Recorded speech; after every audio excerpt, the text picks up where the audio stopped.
My sister's boyfriend looked me dead in the eye at the dinner table and asked if I was still unemployed. The room went silent. My sister covered her mouth to hide a giggle, but her eyes were dancing with malicious delight. My father kicked me under the table, shooting me a look that warned me not to embarrass the family. So I sat there. I let them talk. I let them laugh. I let this man brag about his startup and how he was going to change the world. He had no idea that the unemployed woman sitting across from him was actually the silent partner in the venture capital firm he was desperate to impress. He did not know that with one text message, I could freeze his funding and end his career before it even started. And when he finally mentioned the name of my firm, I didn't say a word. I just pulled out my phone, looked him in the eye, and sent the text that turned his face pale. Before I tell you how I humbled an arrogant tech bro and reclaimed my dignity, let me know where you are watching from in the comments below. Hit like and subscribe if you have ever been the black sheep who turned out to be the greatest of all time. My name is Nia, and I am speaking to you from my penthouse overlooking the Atlanta skyline. From this height, the city looks like a circuit board of lights, silent and powerful. It is a stark contrast to the noise and chaos of my parents' dining room last Sunday. That was where the illusion finally shattered. You see, in the Jenkins household, there were always two roles. There was my sister Jasmine, the golden child, loud and demanding, who measured success by how many logos were visible on her handbag. And then there was me, Nia, the quiet one.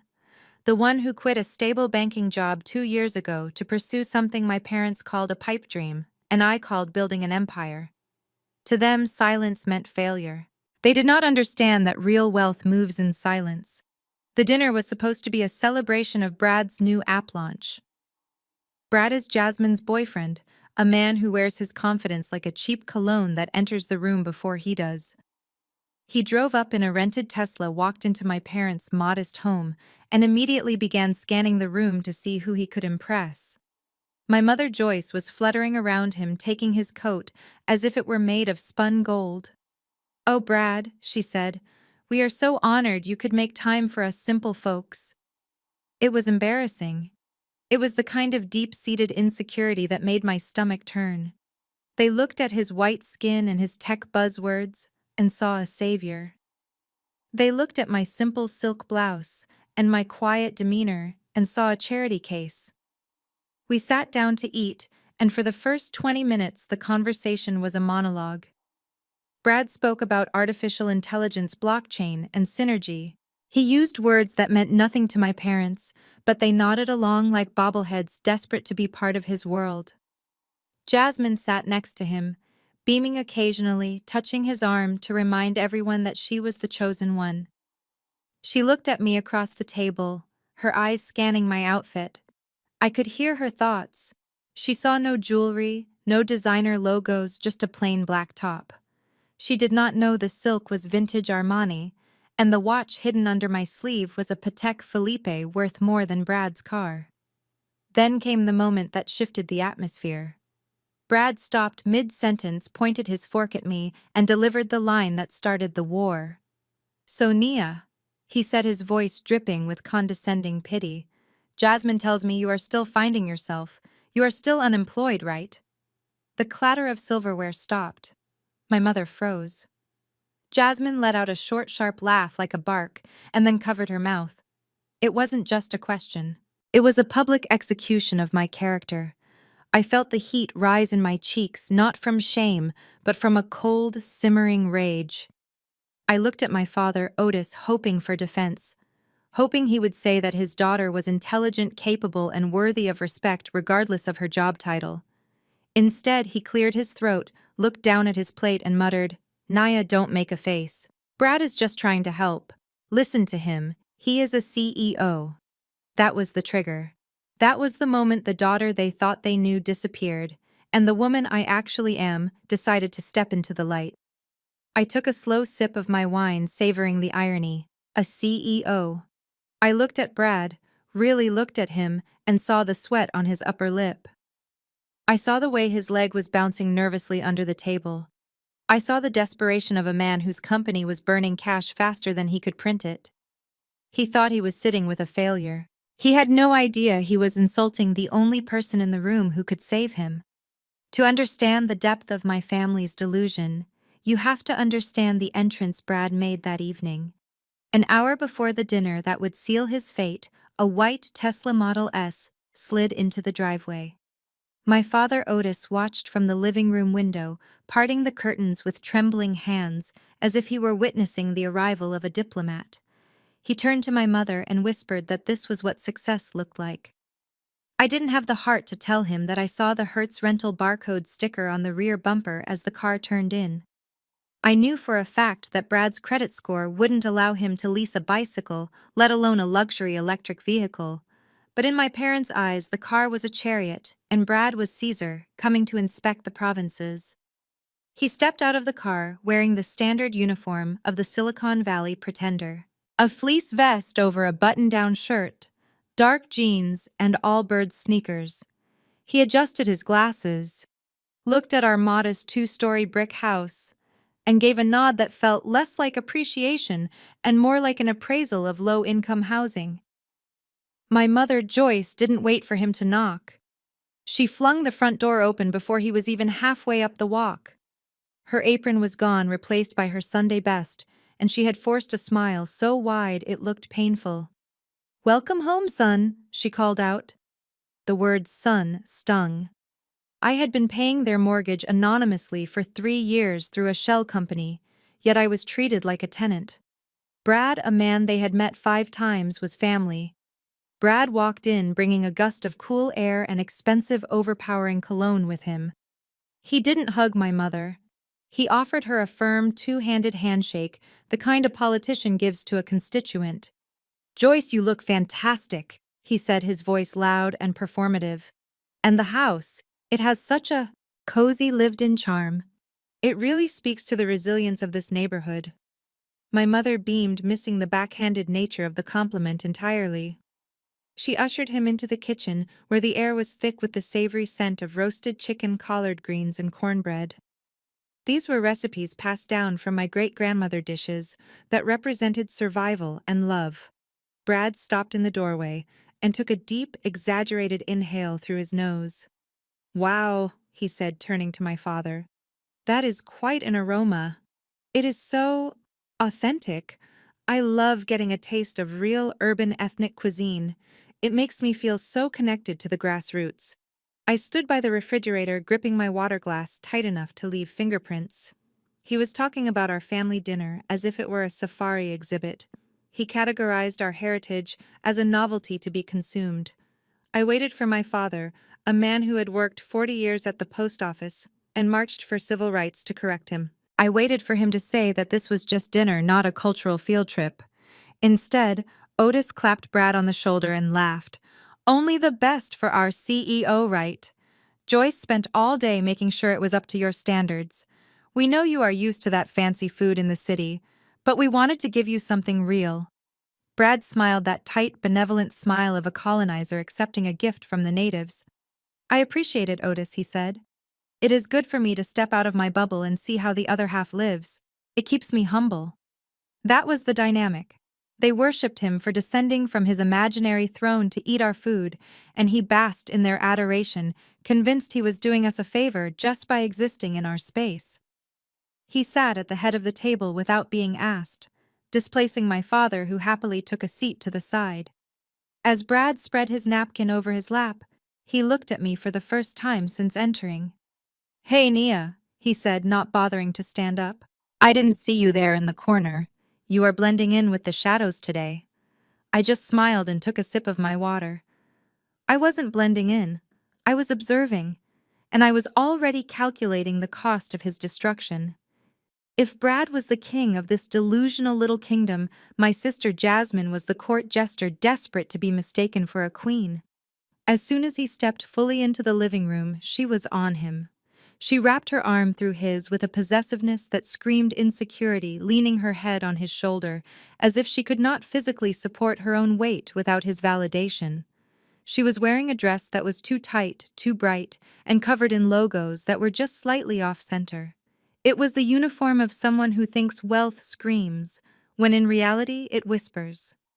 To Jasmine, if a garment did not have a giant gold buckle or a brand name plastered across the chest in neon thread, it was worthless. She looked at me standing by the window, comfortably dressed in a charcoal silk two-piece set, and let out a dramatic, theatrical sigh.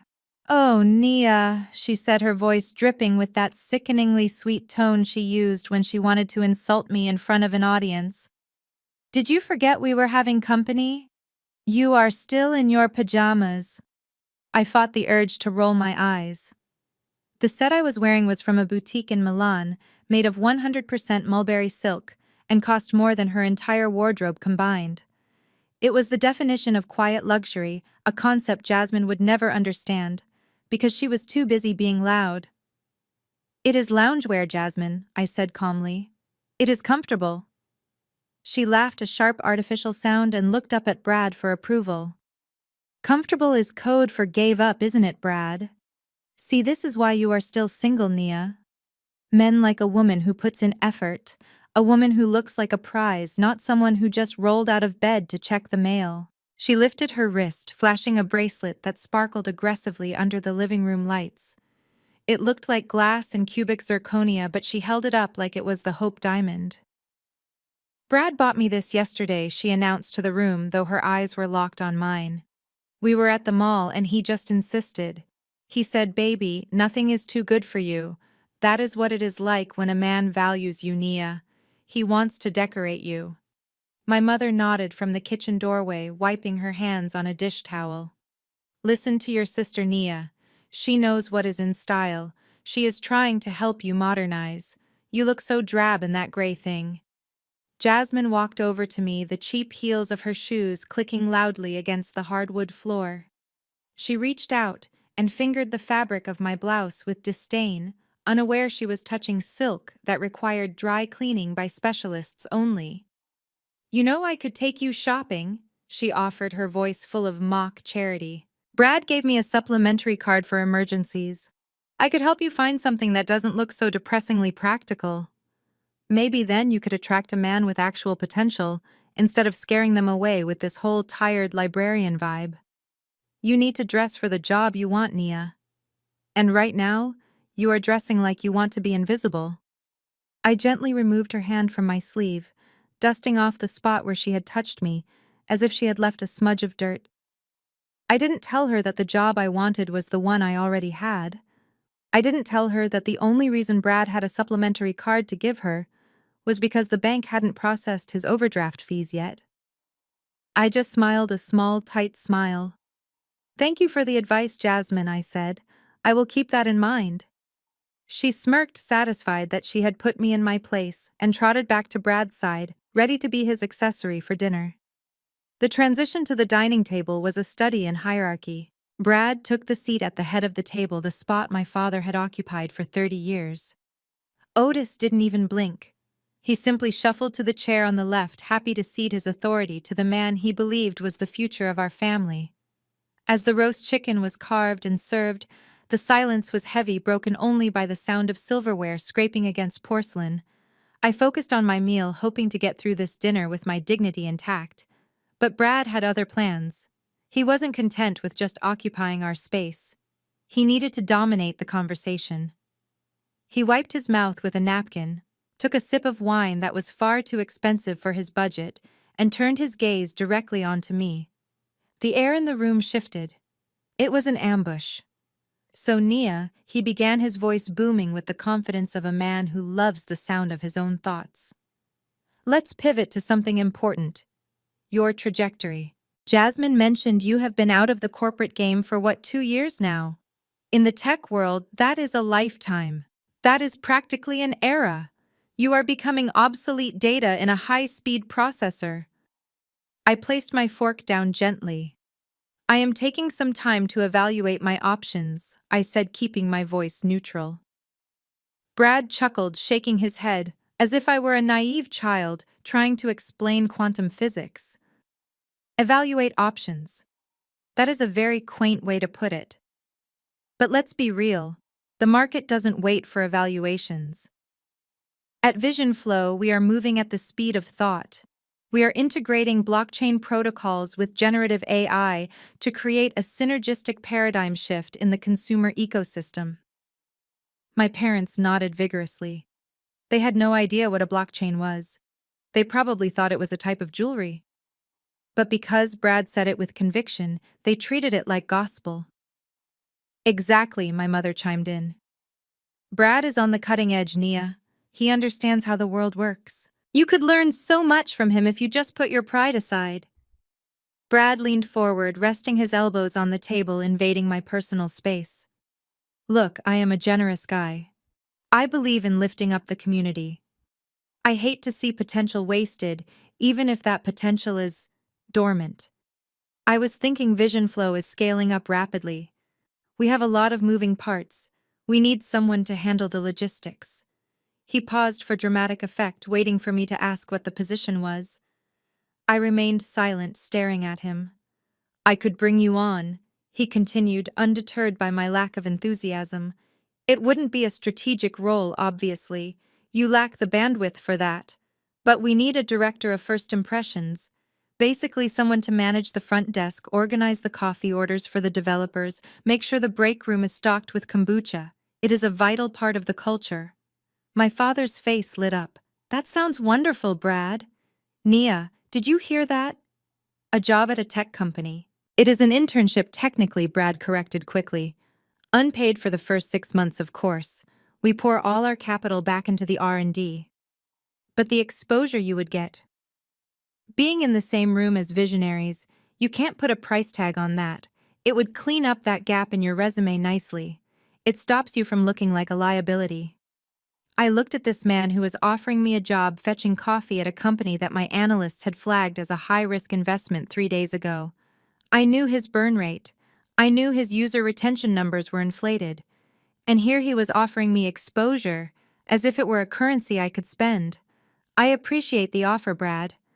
I said, my voice steady though my blood was boiling. But I don't think I am the right fit for your culture. Brad leaned back, his smile turning into a sneer. Suit yourself. I try to throw you a lifeline and you let your ego get in the way. This is why you are stuck, Nia. You think you are too good for the grind. Jasmine giggled, sipping her wine. She is just intimidated, babe. She knows she couldn't handle the fast pace. She prefers doing whatever it is she does all day. Probably sleeping. I picked up my knife and fork, slicing into the chicken with precision.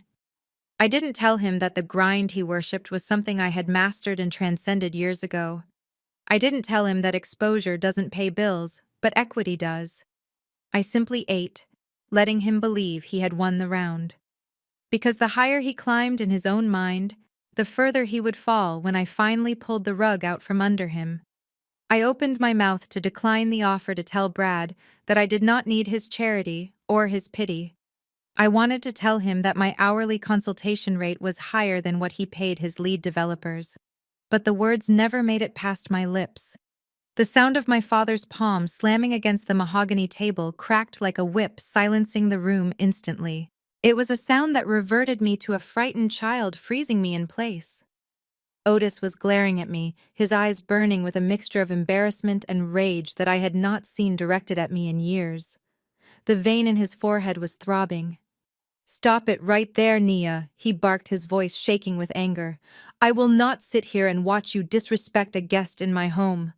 I will not watch you throw away an opportunity because of your stubborn, foolish pride. I looked at him, stunned. Dad, he is insulting me, I said quietly, trying to keep my voice steady. He is offering me an internship.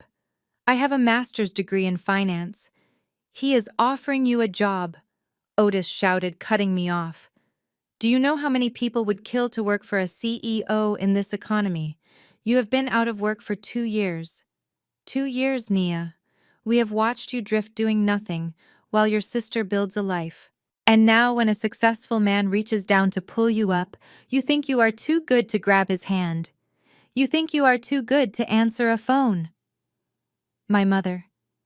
Joyce didn't shout. Her method of destruction was far more subtle and far more painful. She didn't touch her food, she just shook her head, looking at me with a profound, weary disappointment that hit harder than any physical blow. "Your father is right," she said softly. "Why can't you just be grateful for once? Look at your sister. Look at Jasmine."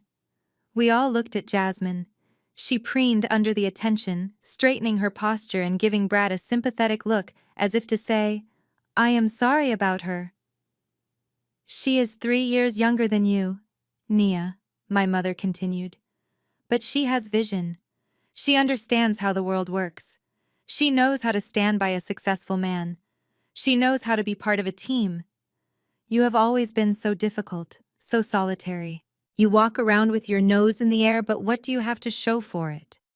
No husband, no career, just an empty apartment and a bad attitude. It is why you are alone, Nia. Because you don't know how to let people help you." The room felt incredibly small. The air was sucked out of it. I looked at Otis, a man for whom I had secretly paid off the mortgage 3 years ago so he could retire early. I looked at Joyce, whose expensive arthritis medication was paid for by a direct debit from my holding company every month. They didn't know. They saw a failure because they measured success by proximity to a white man in a vest. I realized then that I was completely alone at that table. It wasn't 3 against 1. It was their fantasy against my reality. They preferred the comfortable lie of my failure over the complicated truth of my success, because my failure allowed them to feel superior. My success would require them to admit they had underestimated me my entire life. I took a slow breath, forcing my heart rate to slow down. I looked at my father, whose face was still red with exertion. I looked at my mother, whose eyes were wet with performative tears, and I decided to let them keep their narrative for 1 more hour.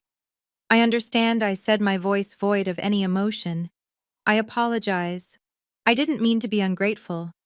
Brad smirked, leaning back in his chair, satisfied that the alpha male of the house had put the unruly female in check. "Good," he said. "I accept your apology. We can discuss the internship start date later." I nodded, picking up my fork. But inside, the bridge had been burned. They wanted me to be small. They wanted me to be the help. So I would play the part right up until the moment I bought the theater and fired the cast. The arrival of the check is always the ultimate truth serum in any social interaction. It strips away the pretense of conversation and reduces everything to cold, hard numbers. When the waiter finally placed the black leather folder in the center of the table, the mood shifted instantly. The total was likely close to $800 given the 3 bottles of vintage Cabernet Brad had ordered without looking at the price list. He had spent the last 2 hours acting like a billionaire, but when the bill arrived, the performance took a predictable, pathetic turn. Brad reached for the folder with a flourish, making a show of being the provider. He opened it, nodded approvingly at the total as if it were pocket change, and then reached for his back pocket. His brow furrowed. He patted his chest pocket, then his side pockets. The pantomime was so bad it was almost insulted. It was the classic "I forgot my wallet" routine executed with the grace of a toddler, lying about eating a cookie. "Oh, shoot," Brad muttered, shaking his head with a rueful smile. "I must have left my wallet in the center console of the Tesla. I was so focused on getting inside to see you all, I just completely spaced." My father, ever the loyal servant, immediately reached for his own battered leather wallet. "Don't worry about it, Brad. I have got it. You are our guest." "No, no, Otis. I insist," Brad said, holding up a hand to stop him, though I noticed he made no move to actually get up and retrieve his wallet from the car. "I can run out and grab it. It will just take a minute. Unless—" He let the word hang in the air, his eyes sliding over to me. A slow, cruel smirk played on his lips. "I would ask Nia to cover it just to keep things moving," he said, his voice dropping to a conspiratorial whisper. "But I know things are tight. I don't want to cause an overdraft situation. We all know those unemployment checks barely cover rent, let alone a meal like this." The table went quiet. He had managed to insult my financial status and assert his dominance in one breath. He was daring me to be humiliated. My mother, who had been sipping her coffee, set her cup down with a sharp clink. She looked at Brad, then turned her gaze on me. It wasn't a look of sympathy, It was a look of expectation. Nia, she said, her tone leaving no room for argument. Pay the bill. I blinked, looking at her. You want me to pay? I asked, keeping my voice level. After he just made a joke about me being broke. Don't be dramatic, my father chimed in, his hand still hovering over his own wallet. Brad forgot his wallet. It happens to the best of us. You have savings, Nia. We know you have money put away from your old job.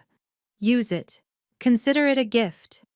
A gift, I repeated, genuinely fascinated by their logic. Yes, a gift, my mother snapped. A welcome gift for your brother-in-law. Show him that you are happy he is part of the family. Show him that you support your sister. Stop hoarding your money and do something nice for once. Prove to us that you are not just bitter and jealous. The audacity was breathtaking. They were asking the unemployed daughter to cover an $800 dinner for the rich CEO, framing it as a test of my loyalty. If I refused, I was cheap and jealous. If I paid, I was a doormat. They thought they had trapped me. They thought I would crumble under the pressure or explode in anger. Brad watched me, his eyes twinkling with amusement. He thought he had checkmated me. He thought I would have to admit I couldn't afford it, or begrudgingly pay with a debit card that would be declined. I looked at the black folder sitting on the white tablecloth. I looked at my parents, who were glaring at me with judgment. And I looked at Brad, the man who claimed to be a visionary, but couldn't cover a dinner check. Fine, I said softly. I will take care of it. I reached for my purse, not the cheap one Jasmine thought I owned, but a custom leather piece lined with silk. I saw Brad exchange a look with Jasmine, a look that said, "Watch this, she is going to count out crumpled bills." They were ready to laugh. They had no idea I was about to silence them with a piece of plastic that carried more weight than Brad's entire existence. The walk to the server station felt like a quiet procession towards a secret coronation. Behind me, the laughter from my family's table continued, fueled by the wine I was about to pay for. Brad was likely recounting another tale of his imaginary conquests in the tech world, unaware that the real power in the room was walking away from him. I approached the counter where our waiter, a young man named Marcus, who had spent the entire evening fawning over Brad's rented Tesla key fob, was waiting with a look of mild impatience. He sighed audibly as I approached, his body language screaming that he expected a complication. He probably anticipated a declined debit card or a request to split the payment across 3 different accounts to scrape together the funds. One check, he said flatly, not even bothering to make eye contact. He held out his hand, palm open, expecting a worn piece of plastic. One check. I confirmed, my voice barely above a whisper. I reached into the inner pocket of my clutch, bypassing the standard platinum cards that most people consider status symbols. Those were for groceries. For this, I needed the heavy artillery. I pulled out the Centurion card, the American Express Black Card. It is made of anodized titanium, cold to the touch, and significantly heavier than a standard credit card. It is the kind of object that carries a mythos, available only by invitation to those who spend millions. I dropped the card into Marcus's hand. The reaction was physical. As the weight of the metal hit his palm, his eyebrows shot up. He looked down, confused for a split second, and then his eyes widened in genuine shock. He froze. He looked at the card, then up at me, then back at the card. The boredom vanished from his face, replaced by a sudden frantic realization that he had completely misjudged the hierarchy of his customers. He had been serving the jester while ignoring the queen. "Ms. Jenkins," he stammered, his voice cracking slightly. He straightened his posture immediately, buttoning his vest with a nervous hand. I didn't realize. If I had known." I leaned in closer, cutting off his apology with a sharp look. I raised a single finger to my lips. "Do not make a scene," I whispered, my tone icy and commanding. "Just run the card, 20% tip, and not a word to the table." He nodded vigorously, looking terrified. "Yes, ma'am. Of course, ma'am. Right away." He handled the card as if it were a religious artifact, inserting it into the reader with trembling fingers. The transaction approved instantly. There are no preset spending limits on a Centurion card. I could have bought the restaurant if I wanted to. He handed it back to me with both hands, offering the receipt pen like a peace offering. "Thank you, Ms. Jenkins," he said, his voice hushed and reverent. "Is there anything else I can get you? A private car? Anything at all?" "No," I said, slipping the Titan back into the darkness of my bag. "Just the receipt." I walked back to the table, my expression unchanged. The waiter watched me go, his eyes wide, likely replaying every interaction he had with me that night and cringing. I sat down, and the bubble of ignorance around my family remained perfectly intact. "Did it go through?" my mother asked, her voice laced with doubt. "Or do we need to call your father's bank?" "It is taken care of," I said simply. Brad chuckled, patting his stomach. "Good girl. It is nice to see you stepping up. Maybe this internship will help you learn the value of $1. I picked up my water glass, hiding a smile. I knew the value of $1. I also knew that I had just spent more on their dinner than Brad had in his bank account. And the silence of that knowledge was the most expensive thing on the menu. The cool night air outside the restaurant did nothing to dampen Brad's inflated ego. If anything, the fact that he had just enjoyed a 5-star meal without spending a dime had energized him. He stood by the valet stand, bouncing on the balls of his feet, lecturing my father on the importance of aggressive expansion in the current market. Otis listened intently, nodding as if he were receiving the 10 Commandments, while my mother fussed over Jasmine's coat. I stood slightly apart from them, watching the performance with the detachment of a scientist observing a lab rat running through a maze it did not know was rigged. As the valet pulled up in the white Tesla, Brad clapped his hands together, signaling the end of his sermon. "Well, folks, it has been real. We need to get back. Big day tomorrow. We are pivoting the entire back-end architecture. Huge moves. I decided to test the waters one last time. I wanted to see if there was any substance beneath the buzzwords, any actual knowledge behind the facade. I stepped forward, blocking his path to the driver's side door just for a moment. "Brad," I said, keeping my voice casual, "I was reading about the liquidity crunch in the tech sector this morning. With interest rates where they are, I was wondering about your burn rate. How many months of runway does Vision Flow actually have left before you need a Series B injection?" The question was precise. It was technical. It was the kind of question a seasoned investor asks before writing a check or walking away. For a split second, I saw a flicker of panic in his eyes. His jaw tightened. He knew I was speaking a language he was barely fluent in. But then the arrogance washed back over him like a tide. He laughed a loud, dismissive bark that made Jasmine giggle on cue. "Wow, listen to you," he said, shaking his head. "You read a couple of articles on Bloomberg, and suddenly you are an analyst." "That is cute, Nia. Really. But burn rate isn't just a number. It is a mindset. We are in growth mode. We don't worry about runway. We build the plane while we fly it." Jasmine hooked her arm through his, leaning in to whisper loud enough for me to hear. "She is just trying to sound smart, babe. She probably doesn't even know what liquidity means. She thinks it has to do with water." Brad grinned, opening the car door for her. "Yeah, well, nice try, Nia. My advice?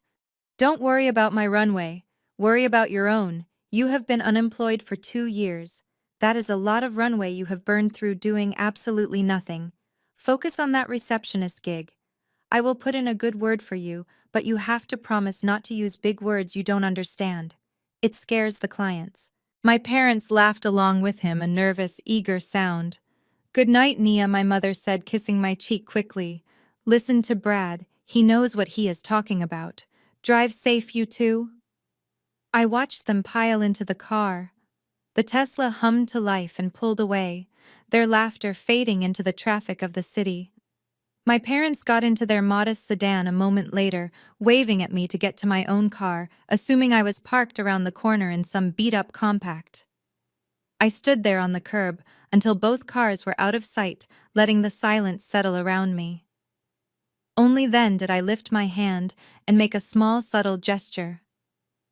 From the shadows of the parking lot, a black Cadillac Escalade with tinted windows pulled up smoothly to the curb. The back door opened, and Sebastian, my driver and security detail for the past 2 years, stepped out.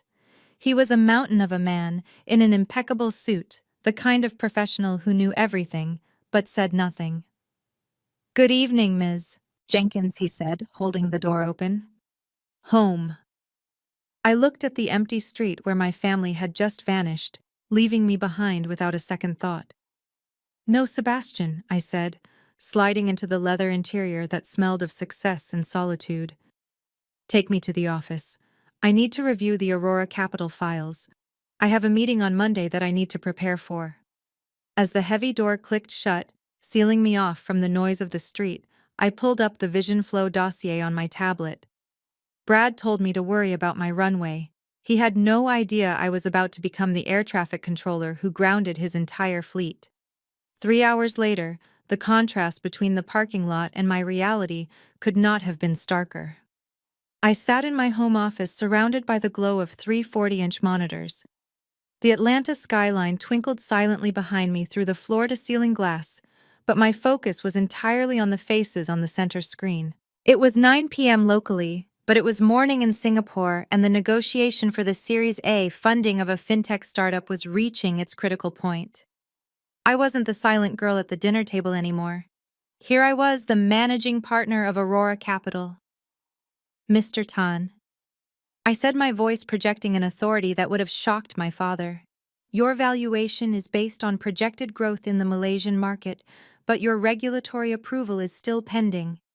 Aurora is willing to lead the round at 15 million, but we want a board seat and 20% equity. That is the offer. You have until the market opens to decide." On the screen, the CEO of the startup nodded respectfully. He didn't see a girl in pajamas or a failure. He saw a shark. "We understand, Ms. Jenkins," he said. "We are honored by the offer." I ended the call and leaned back in my Herman Miller chair, exhaling a long breath. This was who I was. I moved millions of dollars with a sentence. I shaped the future of companies. I took a sip of sparkling water, feeling the adrenaline of the deal settle into a hum of satisfaction. Then my personal cell phone buzzed against the mahogany desk. It wasn't the encrypted work phone. It was the family line.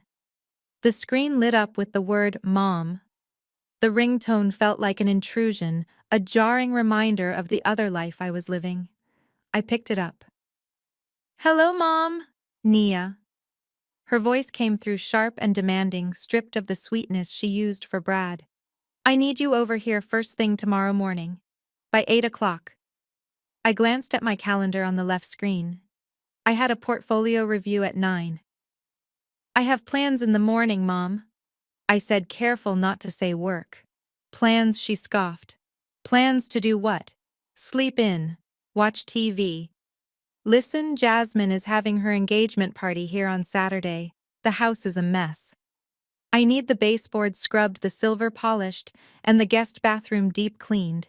You know how meticulous Brad's family is. We can't have them thinking we live in squalor." I closed my eyes, pinching the bridge of my nose.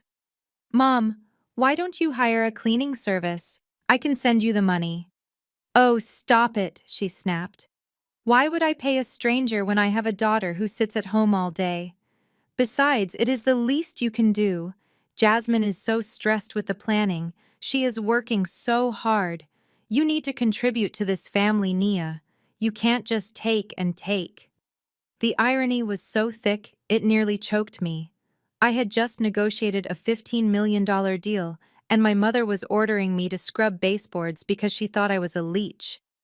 I looked at the contract on my screen, then at the phone. "Fine," I said, my voice flat. "I will be there." "Good," she said, and hung up without a goodbye. I set the phone down. I could have told her no. I could have told her everything right then. But the trap wasn't ready yet. Brad was still climbing the ladder I had built for him. If I revealed myself now, it would just be a petty argument. I needed total destruction. So I would go. I would scrub their floors. I would play the Cinderella role one last time. Because when the clock struck 12, I wasn't going to lose a glass slipper. I was going to buy the whole kingdom. While I was downstairs performing the role of the dutiful, unemployed daughter scrubbing the kitchen floor until my knuckles were raw, Jasmine was upstairs conducting a raid. The hierarchy in our house was clear. I was the labor, and she was the management. She told Mom she needed to rest before her big night out with Brad's friends, claiming the stress of being a public figure on Instagram was exhausting.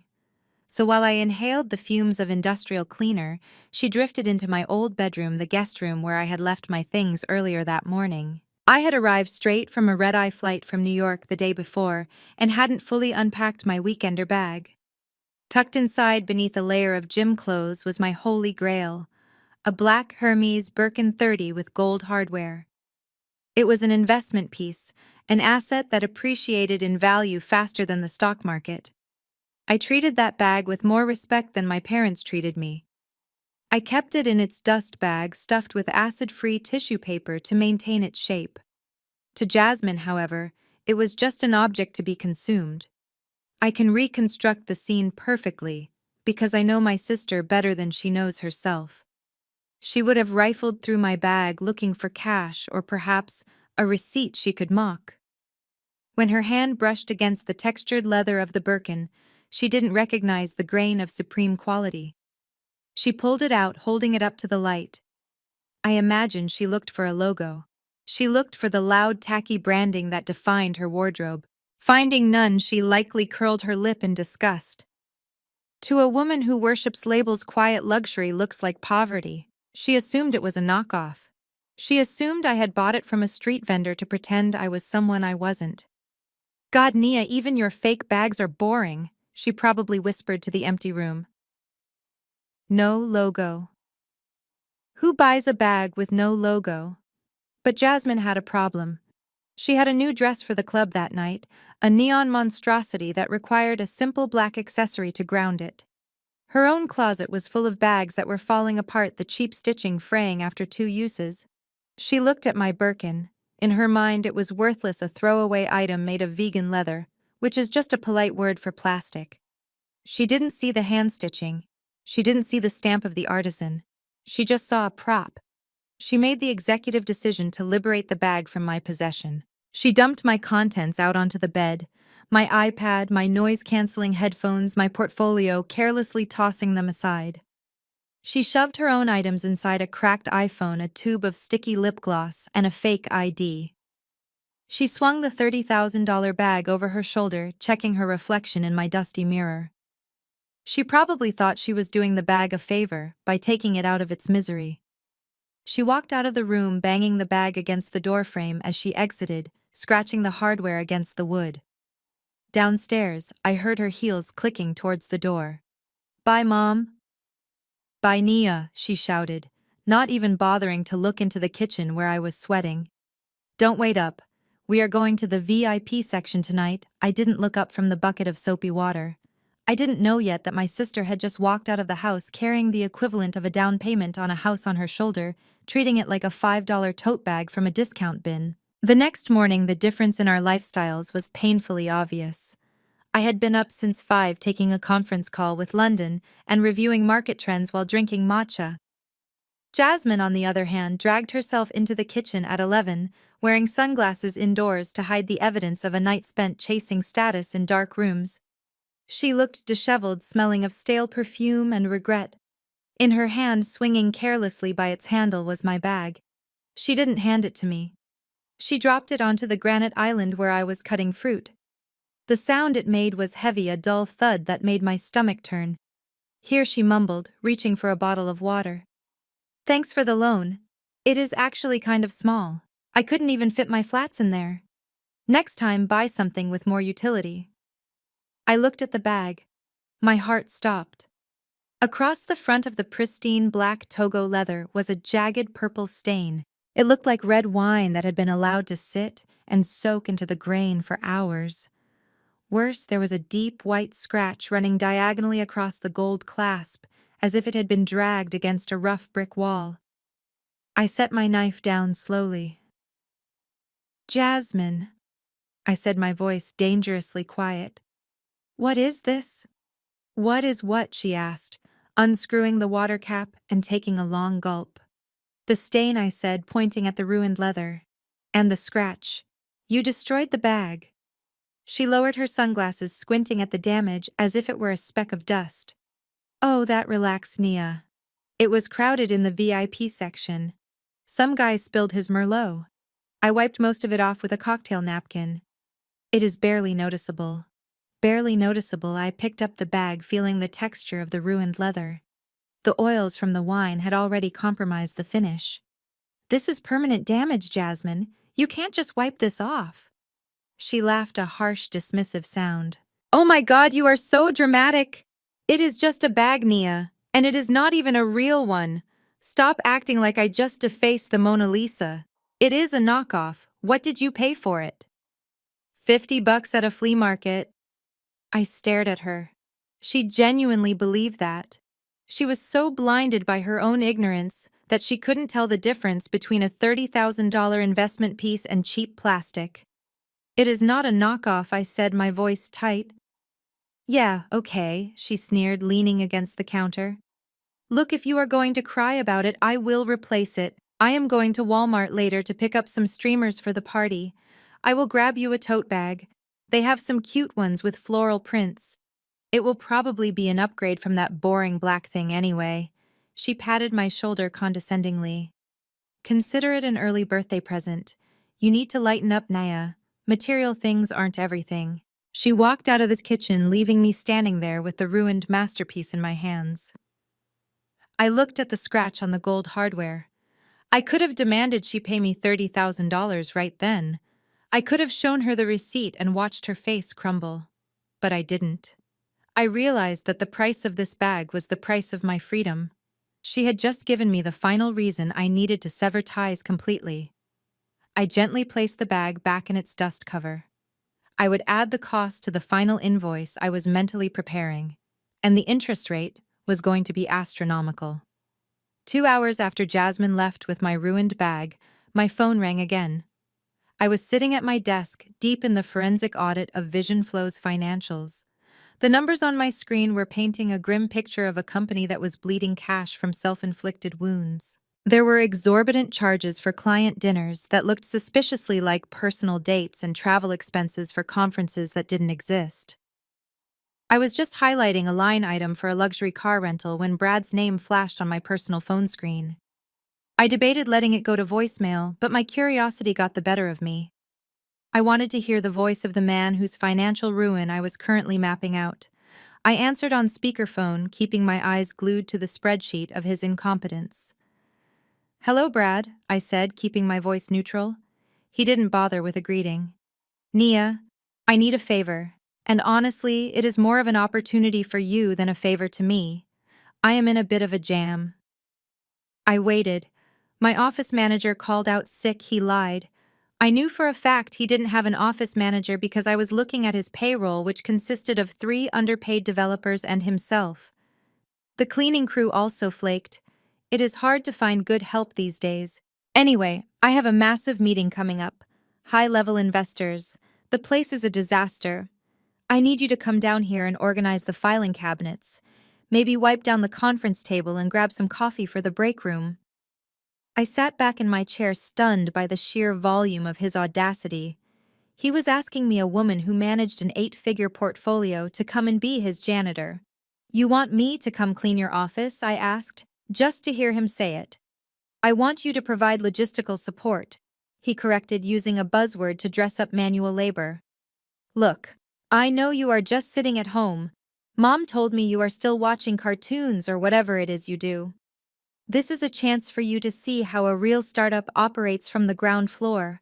You can put it on your resume. Assistant to the CEO. I will even write you a recommendation letter if you do a good job. The condescension was so thick I could practically taste it. He truly believed my time had zero value. He thought he was doing me a kindness by letting me scrub his toilet. Brad, I said, my voice cooling by 10 degrees. I am not coming to clean your office. I am busy. Busy? He laughed, a sharp, incredulous sound. Busy doing what, Nia? Organizing your sock drawer, rearranging your furniture. Don't give me that. You have been unemployed for 2 years. You have nothing but time. I am offering you a way to be useful to the family, to contribute. Don't be selfish. I am not being selfish, I said. I am declining your offer to be your unpaid maid. Hire a cleaning service if it is that important. I can't trust strangers with my intellectual property, he snapped. The panic in his voice was leaking through. He couldn't afford a cleaning service. His credit cards were maxed out. He needed free labor because he was broke. Listen, Nia. If you don't come down here, I am going to have to tell Otis. I will tell him that when I reached out to give you a hand, you slapped it away. You know how much that will disappoint him? Do you really want to be the reason the family looks bad? Again, he was weaponizing my father's approval against me. It was a low tactic, but it was all he had left. I looked at the screen at the line item showing he had spent $5,000 on a custom ergonomic chair, while his rent was 2 months overdue. Tell him whatever you want, Brad, I said. But I am not coming. I have my own meetings to prepare for. Meetings? He scoffed.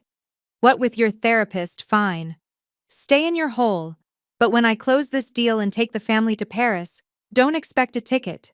You just talked yourself out of the inner circle.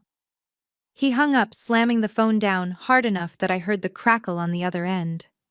I stared at the disconnected call, feeling a cold smile spread across my face. He was worried about a messy office for his big meeting. He had no idea that the person he just tried to bully into taking out his trash was the same person who was going to decide if his company lived or died on Monday morning. I turned back to my spreadsheet. I didn't need to clean his office.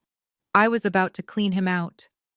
The fallout from my refusal to be Brad's unpaid janitor was immediate and digital. In the modern age, family dysfunction does not stay behind closed doors.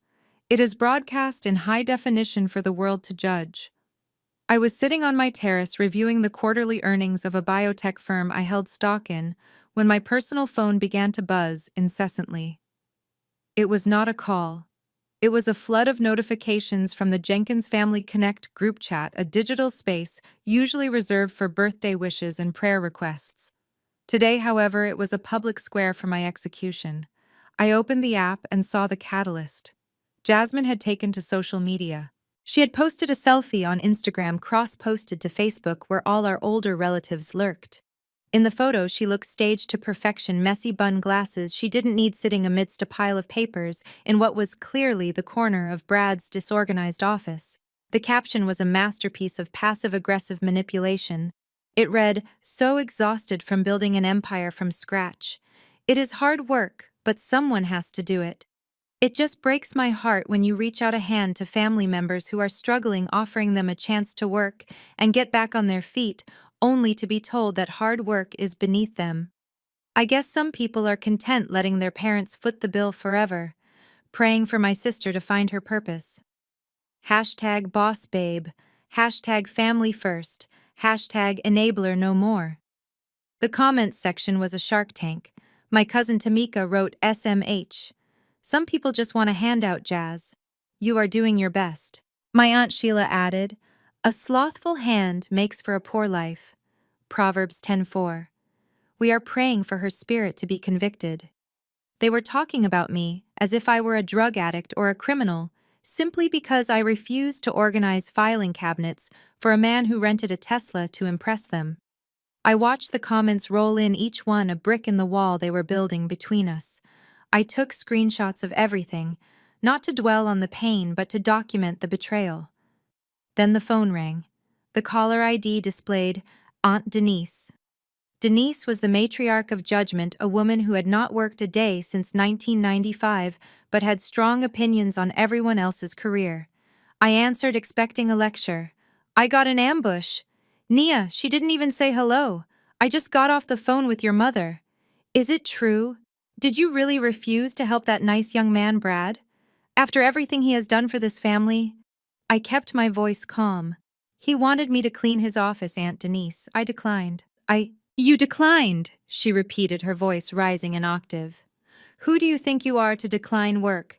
You are sitting in that apartment. Your father probably pays for doing absolutely nothing with your life. and you turn up your nose at an opportunity. You are a disgrace, Nia. A disgrace to the Jenkins name.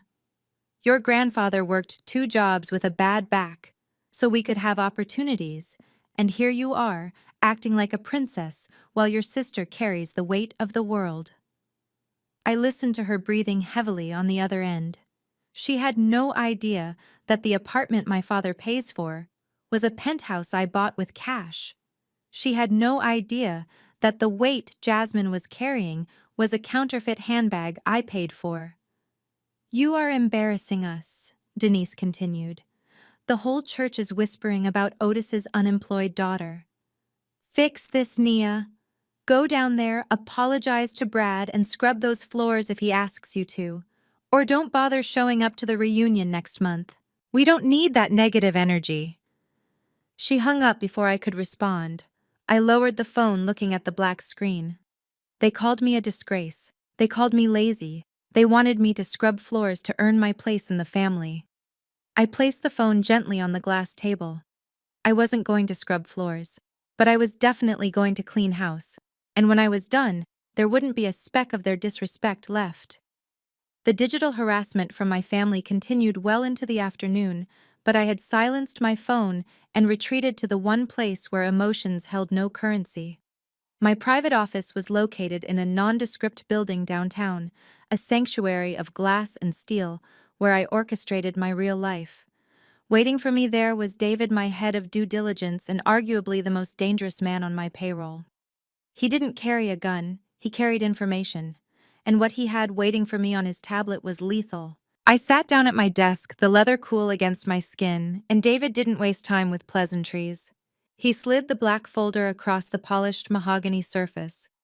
"It is worse than we thought," he said, his voice clipped and professional. "Vision flow isn't just struggling, Nia. It is a cadaver that hasn't realized it is dead yet." I opened the file. The first page was a summary of Brad's corporate accounts. The numbers were bathed in red ink.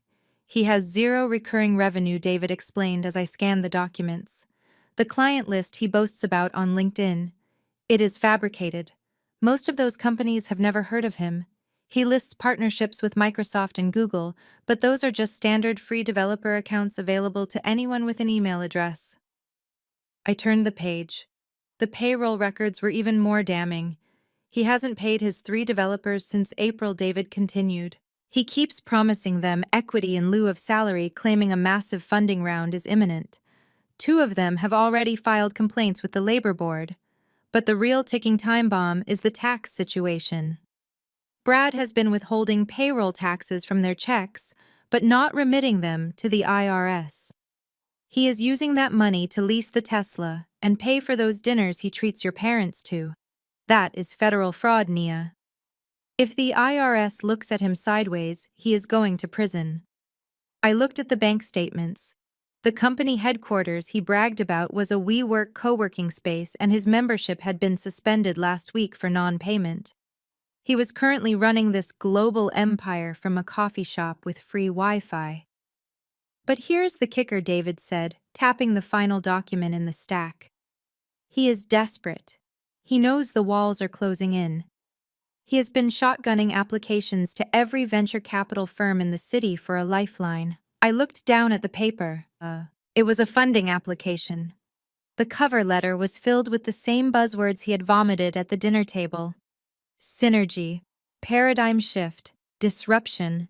But the recipient line made me freeze. "He applied to us." I whispered, a smile slowly forming on my lips. "He sent this to the general inquiry inbox of Aurora Ventures at 3 a.m. this morning," David confirmed. "He is begging for a Series A injection of $2 million. He claims he has a proprietary algorithm that will revolutionize the industry." I laughed. It was a cold, humorless sound. The man who told me I was too lazy to work, the man who tried to hire me as his unpaid janitor, was currently begging my company for the money to stay out of jail. He was asking the unemployed sister to save his life, he just didn't know it yet. "This is it, David," I said, closing the folder with a satisfying snap. "This is the leverage." David nodded. Do you want me to reject the application? We can send a standard denial letter within the hour. No, I said, standing up and walking to the window. Rejection is too easy. Rejection is private. I want this to be public.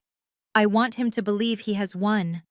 I want him to walk into the lion's den thinking he is the tamer. I turned back to David. Flag the application. Fast track it. Tell the intake team to schedule a pitch meeting for Monday morning.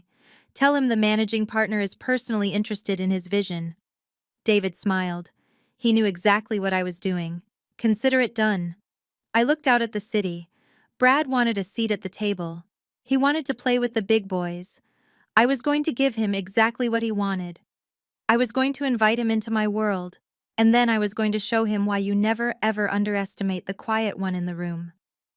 The Sunday barbecue was a Jenkins family institution, a ritual of ribs, potato salad, and performative unity. Today, however, it served as a coronation ceremony for the king of lies. Brad stood by the grill tongs in one hand and a bottle of imported beer in the other, holding court like a conquering hero. He was surrounded by my uncles and cousins, men who had worked with their hands their entire lives, listening with rapt attention as Brad spun a fairy tale about software and algorithms. The smoke from the grill swirled around him, creating an almost mythical aura for a man whose credit score was lower than the temperature of the meat. Gentleman, Brad announced, his voice carrying over the Isley Brothers track playing on the speakers. You are looking at the next phase of the internet. I just got word this morning. Aurora Capital. The big dogs. They are practically banging down my door. We are talking about a valuation that is going to put Vision Flow in the Unicorn Club by Christmas. My father, Otis, beamed. He looked around the backyard, catching the eyes of the neighbors, making sure everyone understood that this genius was his future son-in-law. A unicorn, Uncle Ray asked, looking confused. Brad laughed, a sound that grated on my nerves like sandpaper. It means $1 billion, Ray. It means we have made it. It means the days of struggling are over. Then came the moment that made my stomach turn physically. Brad walked over to my mother, Joyce, who was sitting in her lawn chair fanning herself. He wrapped a sweaty arm around her shoulders and squeezed tight. And I will tell you what the first order of business is, he declared loud enough for the entire street to hear. As soon as that check clears next week, I am moving Otis and Joyce out of this place. No offense to the neighborhood, but you folks deserve a mansion. I am thinking of a gated community, maybe a golf course view down in Buckhead. 6 bedrooms. I am going to buy it cash. No mortgage. Just a small thank you for raising such a beautiful daughter. My mother actually teared up. She pressed her hand to her chest, looking at him as if he were a divine messenger sent to deliver her from mediocrity. Oh, Brad, she whispered, her voice trembling. You are too good to us. You are the son we always prayed for. She looked over at me, her eyes hardening instantly. Why can't you be more like him? Nia, look at what he does for family. I stood by the cooler, nursing a soda, watching my parents worship a man whose bank account was currently overdrawn by $400. They were crying tears of joy over a promise made of smoke. The irony was suffocating.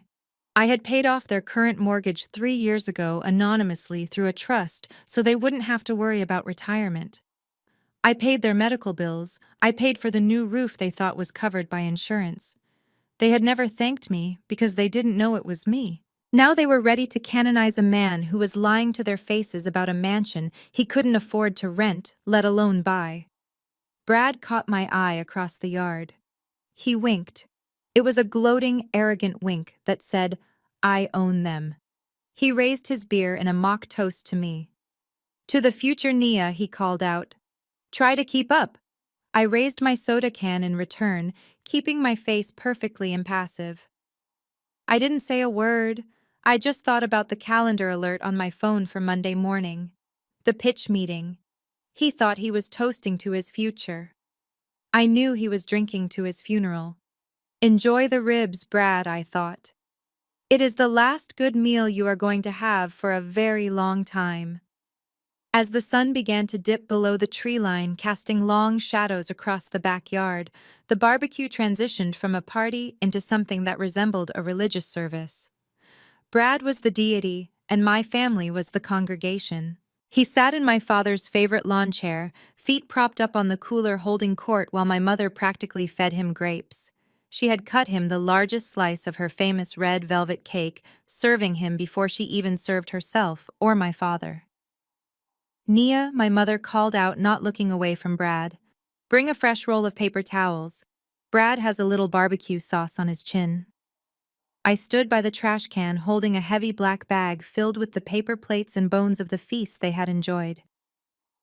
I looked at my mother, a woman who had once worked 2 jobs to keep the lights on, now waiting hand and foot on a man who was lying to her about a mansion he could never afford. I looked at my father Otis, who was listening to Brad explain why college degrees were outdated. The disrespect was no longer just annoying, it was nauseating. For 2 years I had protected them. I had kept my success hidden to avoid making them feel inadequate. I had paid their bills in secret to preserve their dignity. I had allowed them to believe I was struggling so they could feel needed. But as I watched Brad wipe his mouth with the napkin I had fetched, winking at me with that smug, untouchable arrogance, something inside me finally snapped.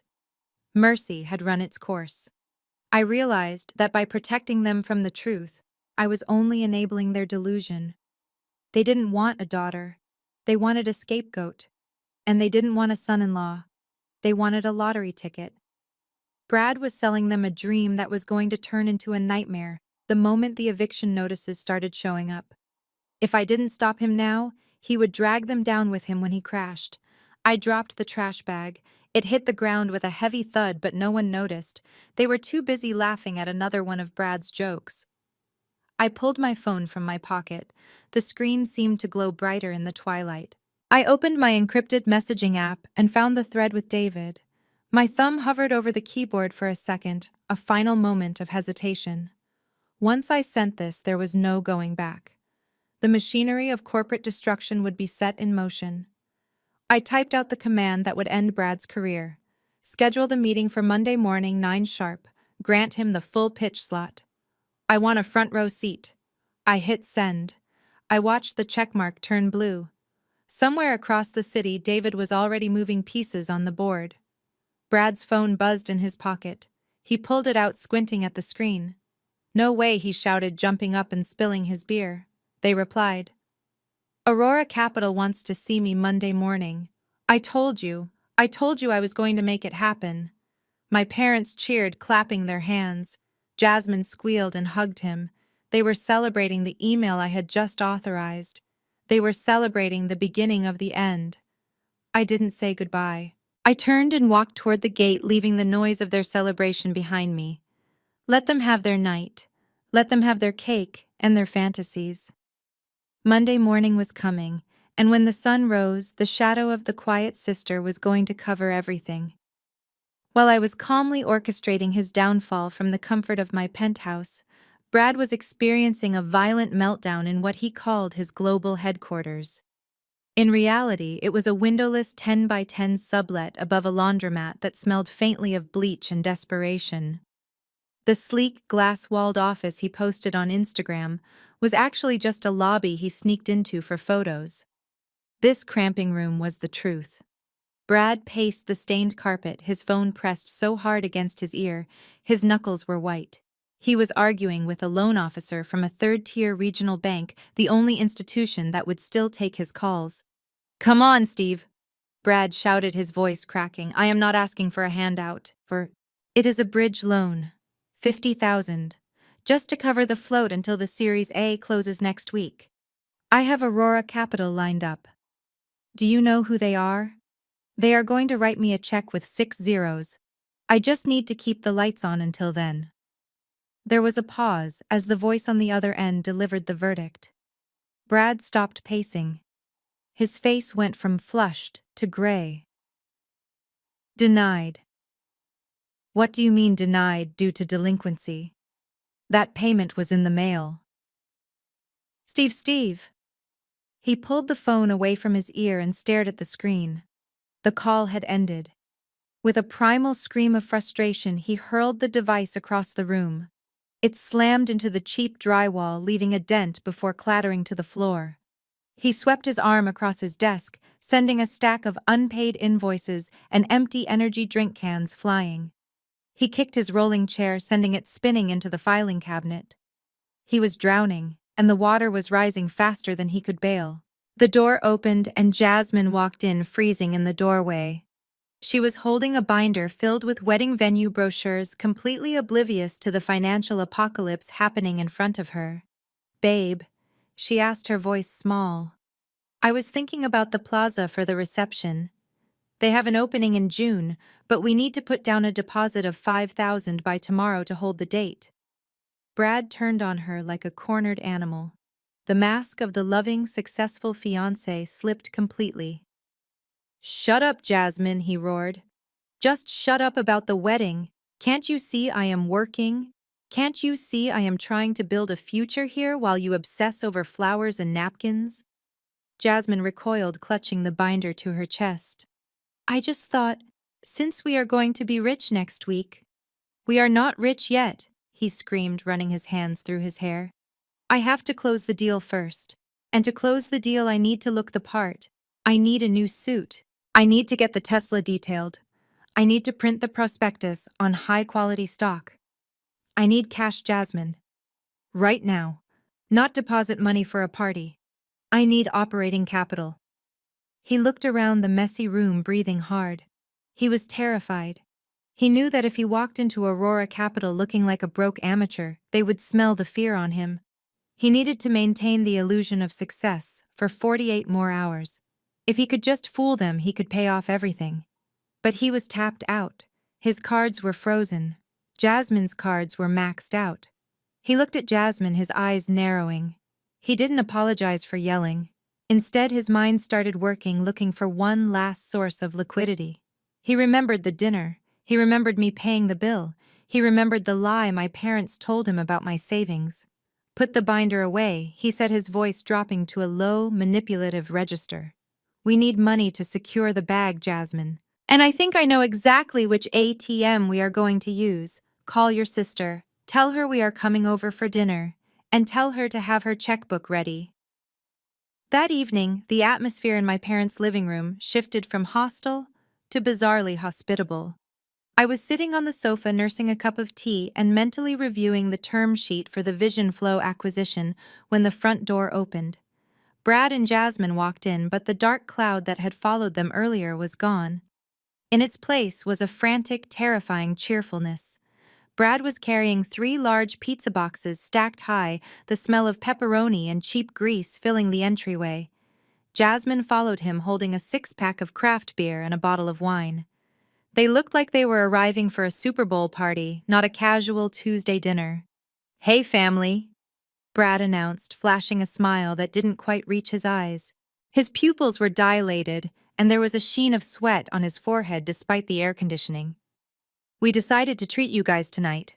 No cooking for Joyce. We are doing a pizza party." My mother clapped her hands, delighted by the mediocrity of the gesture. "Oh, Brad, you are so thoughtful. You really spoil us." They set the food down on the coffee table. Normally, Brad would ignore me or make a snide comment about my employment status. Tonight, he pulled out a chair for me. "Here, Nia, grab a slice while it is hot," he said, his voice straining with forced camaraderie. "I made sure to get one with just veggies. I know you like to eat healthy." I looked at him, then at Jasmine. She was avoiding my gaze, arranging napkins with unnecessary precision. This was a setup. I accepted the slice, taking a small bite, waiting for the other shoe to drop. It didn't take long. After 10 minutes of excruciating small talk about the weather and sports, Brad cleared his throat. He set his beer down, leaning forward with his elbows on his knees, adopting a posture of serious confidentiality. "So listen, guys," he began, lowering his voice. "I wanted to talk to you about something exciting. The Aurora Capital deal is practically done. We are talking hours away from the wire hitting the account. But you know how these big institutional banks are? The red tape is a nightmare. They have this 24-hour hold on international transfers because of some new compliance regulation. My father nodded sagely, though he had no idea what compliance regulation meant. Of course, son. Banks are always slow. Exactly, Brad said, pointing a finger at Otis. It is ridiculous.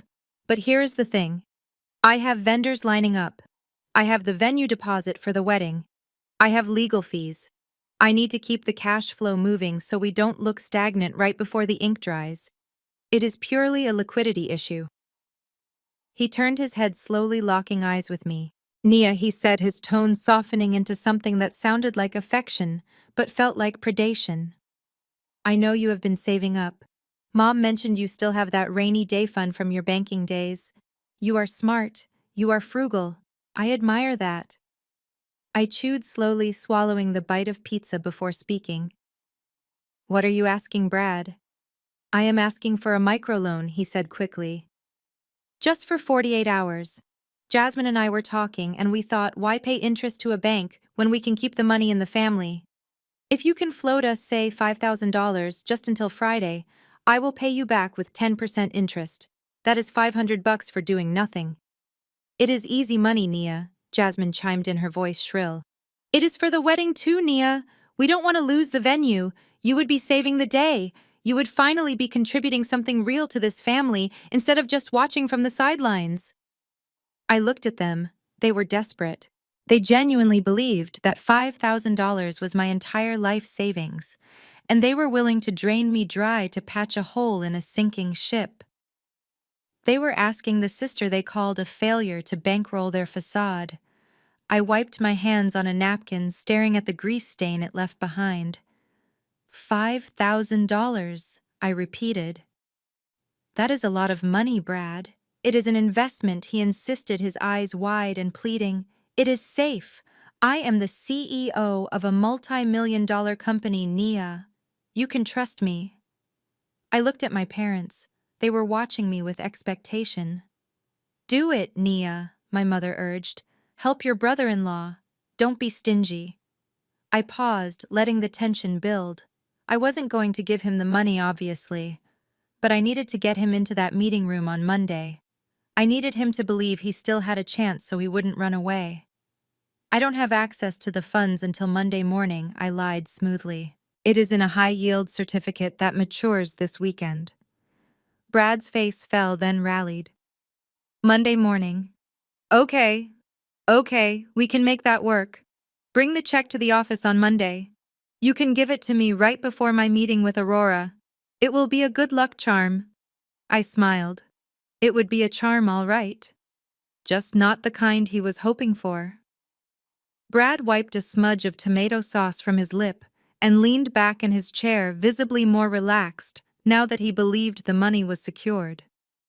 The panic that had been vibrating off him earlier was replaced by his usual swagger, the kind that comes from believing your own con.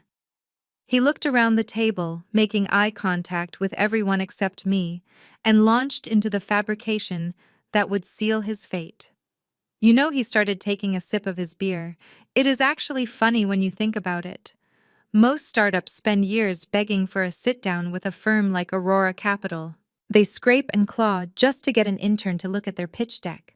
But with VisionFlow, the dynamic is completely flipped. They are the ones chasing us. My father shook his head in amazement. Chasing you? That is incredible, son. It is wild. Otis?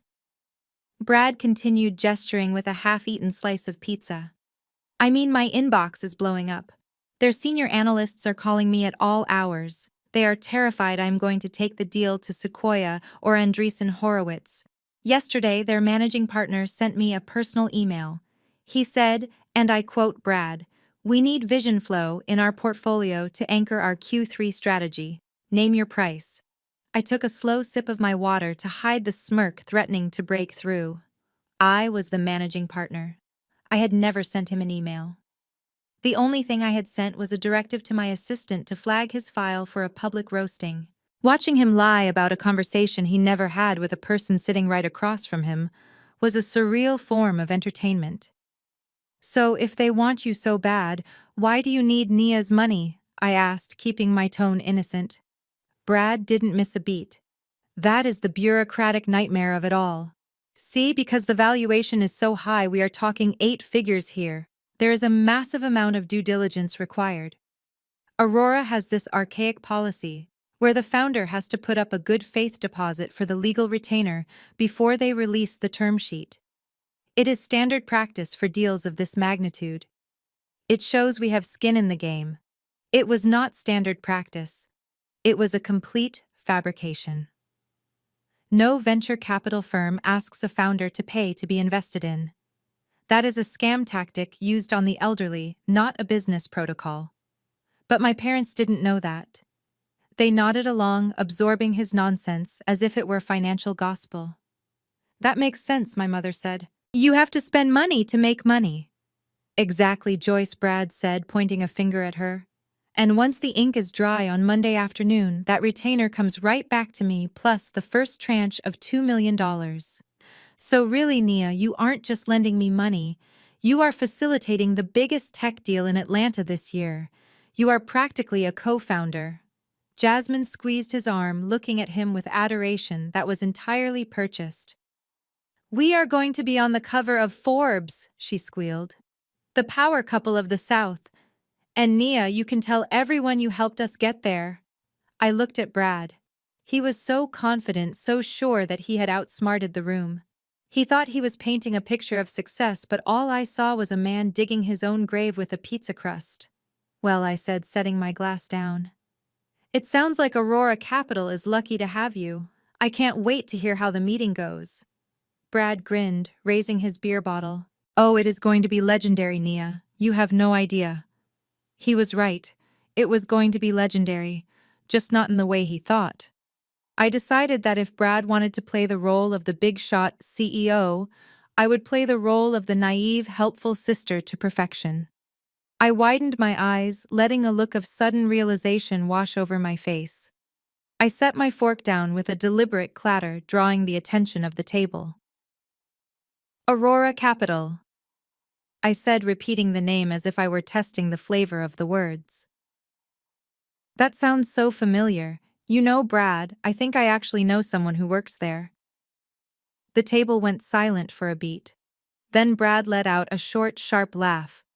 It was the kind of laugh a parent gives a toddler who claims they can fly. You know someone at Aurora, Nia? He asked, a smirk playing on his lips. Who? The guy who waters the plants in the lobby? Or maybe one of the security guards? I ignored the insult, maintaining my mask of innocent helpfulness. No, not security. I think he is a secretary. Or maybe an administrative assistant. His name is David. I met him at a networking mixer a few years ago when I was still in banking. We kept in touch on LinkedIn. He seems nice. My mother sighed, shaking her head. Nia, please. Brad is dealing with the managing partners.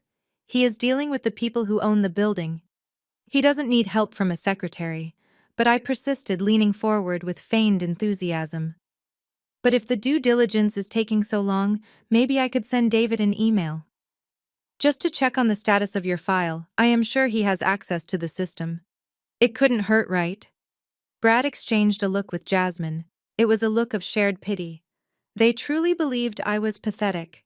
They thought I was desperately trying to insert myself into their success by offering up a lowly clerical contact. Brad leaned back, lacing his fingers behind his head. Look, Nia, I appreciate the thought. Really, I do. It is cute. But you have to understand how high-level finance works. A secretary doesn't have clearance to even look at the deal I am structuring. If you start bothering low-level employees, it might actually look bad for me. It might make me look desperate. And we don't want that. We want to project power. I nodded slowly, looking chastised. You are right, Brad. I didn't think of that. I definitely don't want to mess up your big moment. But then, I pulled my phone out of my pocket. However, I said, keeping my voice light. I am just going to send him a quick note anyway. Just a friendly hello. I won't mention the deal specifically. I will just ask if he has heard of Vision Flow. You know, just to see if the buzz is reaching the lower levels like you said. Brad rolled his eyes, waving his hand dismissively. Fine. Go ahead, send your little email. Just don't embarrass me. Tell your friend David that when I take over the boardroom, I will make sure he gets a raise. The table erupted in laughter again. My father slapped his knee. That is the spirit, Brad. Take care of the little people. I unlocked my phone. I didn't open my email app. I opened the encrypted messaging signal I used to communicate with my executive team. I found David's contact. To them, David was a secretary. To the rest of the financial world, David was the director of operations for Aurora Capital, a man who reported only to me. I typed a message, but it wasn't a friendly hello. It was a direct order. Subject: Vision Flow. Message: The fish has taken the bait. Confirm the meeting for Monday at 9 a.m. Ensure the entire senior board is present. I want him to have an audience when he crashes. I hit send. I looked up at Brad, who was busy explaining to my mother how he planned to redecorate the executive suite once the money cleared. Done, I said, smiling sweetly. I sent it. Hopefully it helps. Brad didn't even look at me. Yeah. Thanks, Nia. Now about that $5,000. Can I pick up the check on Monday morning before I head to the meeting? Absolutely, I said. I will hand it to you personally. I wasn't lying. I would hand him something on Monday. It just wouldn't be a check.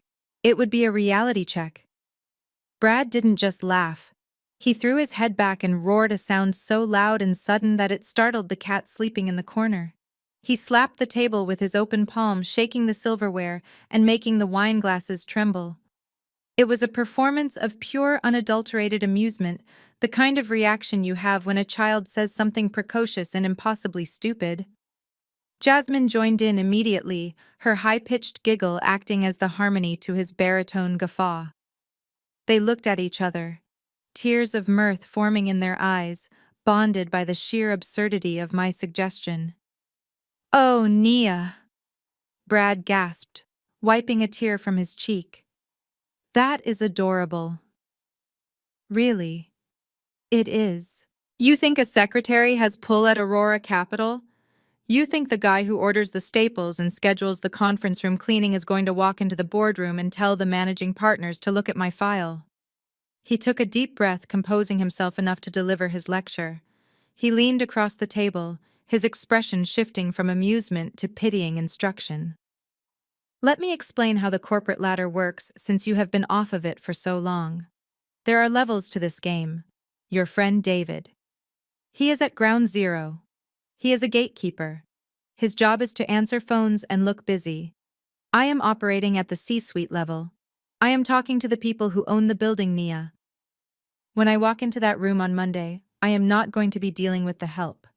I am going to be dealing with the kings. If you have your little friend send an email, it is just going to get lost in the spam folder, along with the offers for discount toner cartridges." Jasmine chimed in, shaking her head as she picked at a pepperoni slice. "It is honestly kind of embarrassing that you even suggested it, Nia. It shows how out of touch you are. You are trying to act like you have connections, but you are connecting with the wrong people. It is like bragging that you know the janitor at the White House. It doesn't mean you get a meeting with the president." My face burned not with shame, but with the effort of holding back the truth.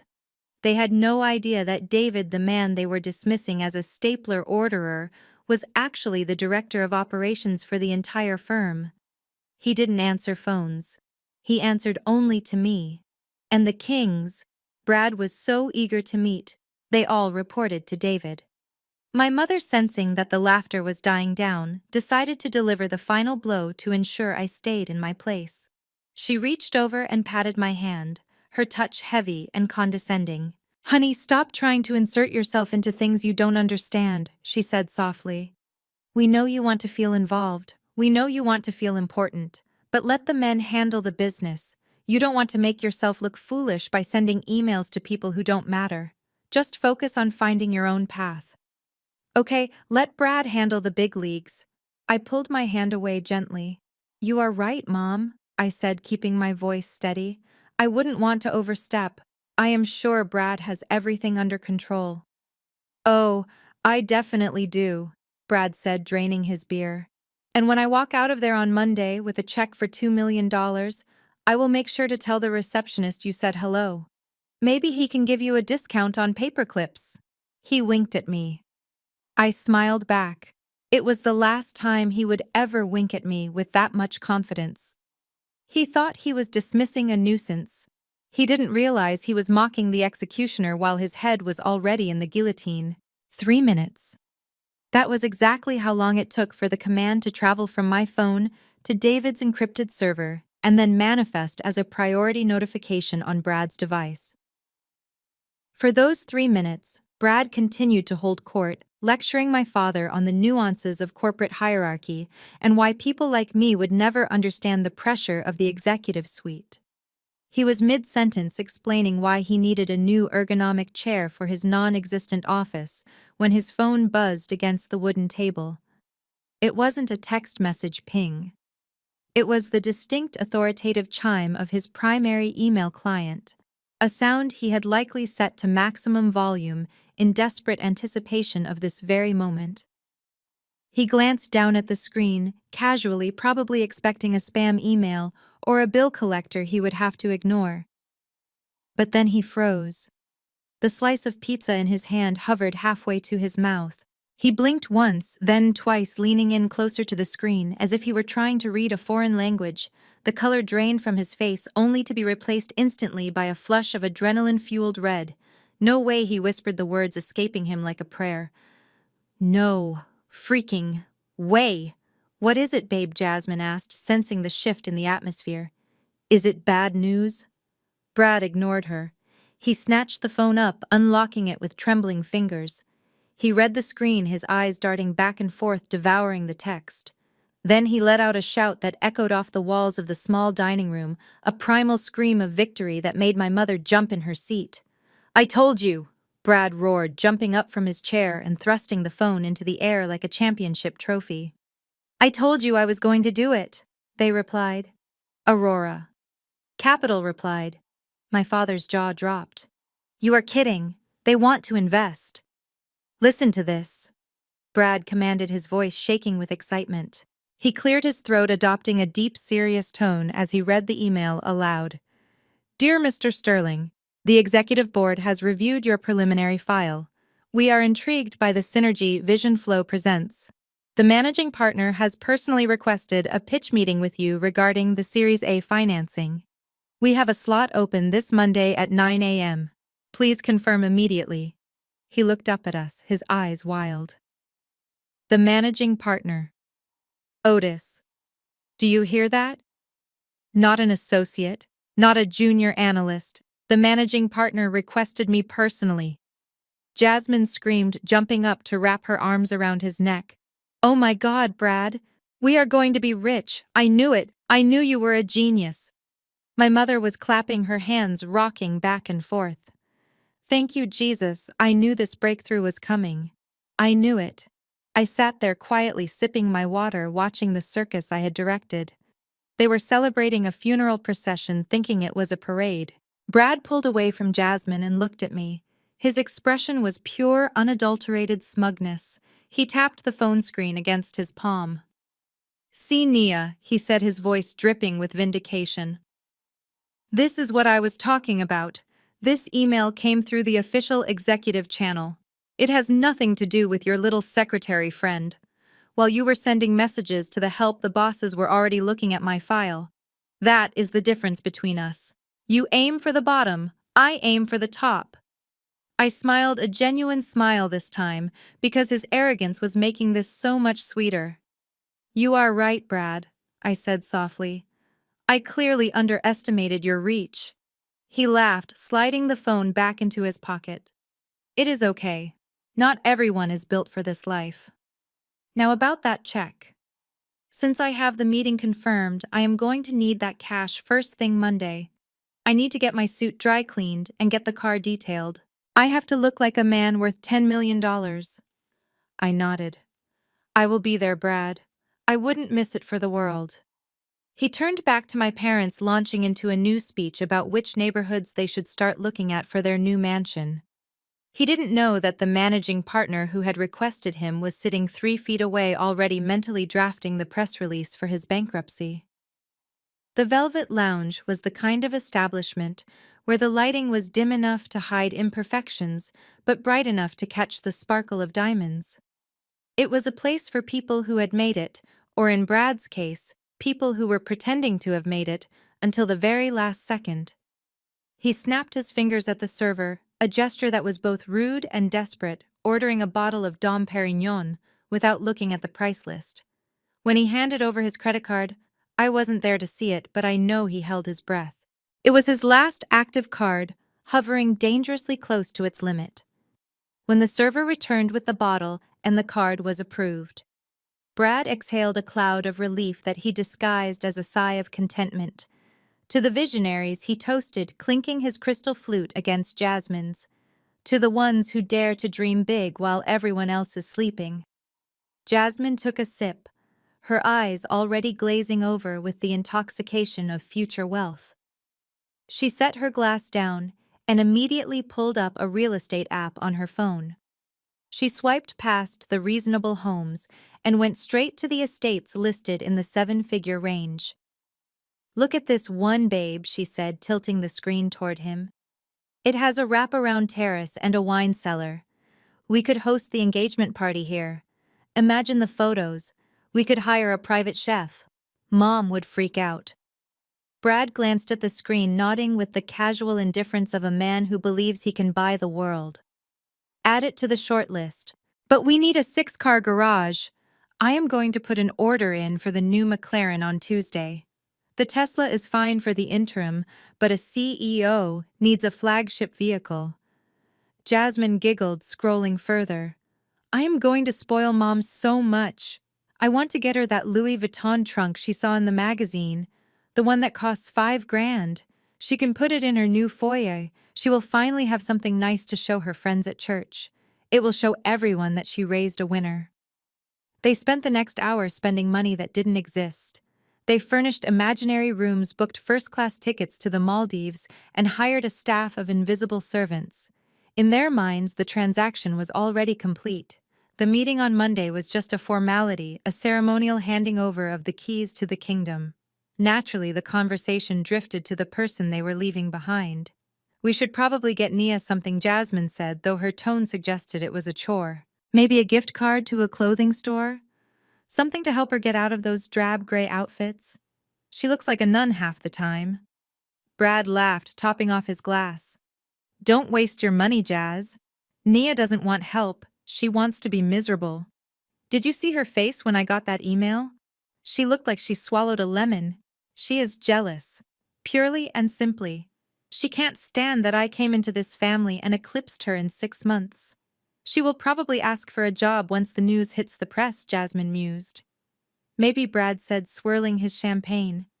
"And you know what, I might give her one. We will need someone to walk the dogs when we are in Paris for Fashion Week. It would be good for her. Teach her some humility." They clinked glasses again, laughing at the image of me picking up after their pets. They drank the expensive champagne, oblivious to the fact that they were toasting on the edge of a cliff. The bill for tonight would go through, but the interest on their karma was compounding by the second. They were celebrating the start of their empire, unaware that they were actually throwing the wrap party for their own demise. While Brad and Jasmine were busy toasting to a future they would never see, I was in the sanctuary of my dressing room, preparing for their execution. My closet was a climate-controlled space, larger than the living room of the apartment Brad rented. It was lined with cedar and glass, a library of fashion where every hanger held a piece of armor. For the past 2 years, I had worn soft fabrics, muted colors, and shapeless silhouettes around my family. I had played the role of the soft, harmless creature. But for Monday morning, the costume had to change. I needed to dress not just for a meeting, but for a massacre. I walked past the rows of cashmere sweaters and silk blouses. I stopped at the section reserved for high-stakes warfare. My fingers trailed over the fabric's wool crepe-structured cotton before landing on the chosen piece. It was a bespoke suit from Savile Row, tailored to within a millimeter of my life. The color was a deep midnight navy so dark it almost swallowed the light. The jacket had sharp architectural shoulders that projected absolute authority, and the trousers were cut to elongate my stride, turning every step into a statement. I pulled it from the rack, the heavy hanger clinking softly. I laid it out on the velvet island in the center of the room. This wasn't just clothing, it was a psychological weapon. When Brad walked into that boardroom, I needed him to feel small before I even opened my mouth. I needed the visual shock of seeing cousin Nia transformed into a titan of industry to disorient him completely. I moved to the accessory drawer. I bypassed the delicate gold chains and modest studs I wore to Sunday dinners. I opened the biometric safe hidden behind a false panel. Inside sat my collection of horological heavyweights. I reached for the Patek Philippe Nautilus with the blue dial. It was a watch that cost more than Brad's entire company valuation. It was understated to the untrained eye, but to anyone in finance it screamed legitimate power. I clasped it around my wrist, feeling the cold weight of the metal. It was a grounding anchor. Next came the shoes. I chose a pair of black patent leather pumps with a 4-inch stiletto heel. They were not comfortable. They were not designed for walking dogs or running errands. They were designed to make a specific sound, a sharp, rhythmic click-clack against a marble floor that announced the arrival of the boss. I stood in front of the floor-to-ceiling three-way mirror. I straightened the lapel of the jacket. I pulled my hair back into a severe, sleek bun, exposing the sharp line of my jaw. I didn't recognize the woman staring back at me, and that was the point. The Nia my parents knew was gone. In her place stood the managing partner of Aurora Capital. I took a deep breath, watching my own pupils dilate in the reflection. I practiced the look I would give him. It wasn't a glare, it wasn't a frown, it was a look of absolute terrifying neutrality. The look of a predator deciding which limb to tear off first. "Please take a seat, Mr. Sterling," I whispered to the glass, my voice dropping an octave, stripping away the warmth. I adjusted my posture, lifting my chin. I rehearsed the opening line again. "I believe you have met my secretary, David." A cold smile touched my lips. I was ready. The stage was set, the script was written, and the lead actor was walking blindly into the final act. Monday morning couldn't come fast enough. I watched their arrival on the high-definition monitors mounted on my office wall. The security feed from the lobby offered a crisp 4K resolution view of the sheep walking into the slaughterhouse. The Meridian Tower was designed to intimidate. Its lobby was a cavern of Italian marble and slate dominated by a 40-foot waterfall that cost more to maintain annually than Brad's entire company had generated in revenue since its inception. To the average visitor, it was breathtaking. To Brad and Jasmine, it was a stage. Brad pushed through the revolving doors, first stepping onto the polished floor with a hesitation that betrayed his nerves. He was wearing a gray suit that fit poorly around the shoulders, likely a rack purchase from a department store sale, attempting to mimic the bespoke tailoring of the men who actually worked in this building. He stopped in the center of the atrium, looking up at the vaulted glass ceiling, his mouth slightly open. I could see him adjusting his tie, smoothing his hair physically, trying to expand his presence to fill a space that was designed to make him feel small. Jasmine trailed behind him, and true to form, she didn't take a moment to respect the gravity of the environment. She took out her phone. I zoomed in on the feed. She was live streaming. In the middle of the headquarters of one of the most private and secure venture capital firms in the South, my sister was doing a fit check for her 300 followers. I could imagine the caption without seeing it. #boss moves, #empire building, #million-dollar Monday. She posed next to the abstract bronze sculpture near the elevators, popping her hip and pouting, treating a piece of fine art like a prop in a mall photo booth. On the screen, I saw the head of lobby security, a former Marine named Marcus, step out from behind the slate desk. He approached them with the professional menace he reserved for tourists and trespassers. Brad jumped slightly when Marcus spoke. I saw Brad gesture wildly, pointing at the ceiling, likely name-dropping the firm to prove he belonged. Marcus checked his tablet, his face impassive. He nodded, once handed Brad a visitor badge that was visibly different from the employee passes, a bright yellow plastic tag that screamed guest. Jasmine tried to follow, but Marcus held up a hand. The policy was strict. Only principals in the meeting were allowed up to the executive floor. Jasmine argued. I saw her hand gestures become sharp and entitled. She pointed at her phone, then at Brad. She was probably explaining that she was the co-founder's fiancé, or the chief muse. Marcus didn't budge. He pointed toward the waiting area, a cluster of leather chairs near the door. Defeated, Jasmine pouted, gave Brad a dramatic kiss on the cheek that looked entirely performative, and retreated to the seating area to likely update her story about how exclusive the security was.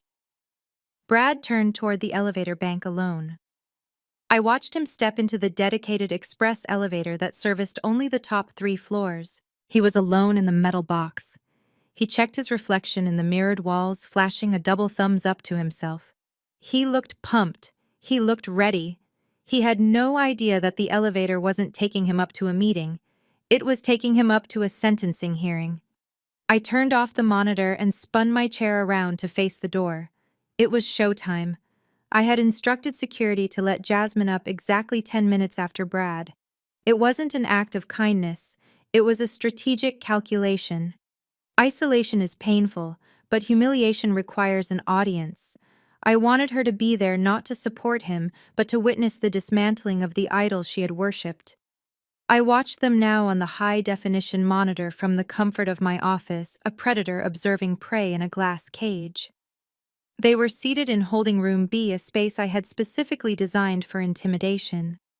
The furniture was sleek Italian and intentionally uncomfortable.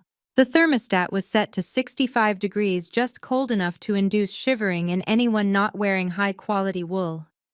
And the clock on the wall was the only sound in the room, ticking with a slow, rhythmic malice. The meeting was scheduled for 9. It was now 9:45. Brad was unraveling. The arrogance that had carried him through the lobby was leaking out of him with every drop of sweat that beaded on his forehead. He had already consumed 3 small bottles of water from the complimentary tray, a nervous tic that betrayed his dry mouth. He kept checking his watch, then his phone, then the door. He adjusted his tie for the 50th time, the cheap fabric clearly irritating his neck. He looked like a man on trial who had just realized his lawyer wasn't showing up. "They are just testing us," he muttered to Jasmine. His voice picked up clearly by the room's microphone system. "It is a power move, classic negotiation tactic. They want to see if I crack. They want to see if I have the patience of a CEO." Jasmine didn't look convinced. She was shivering in her thin, fast-fashion dress, her arms crossed tight against her chest.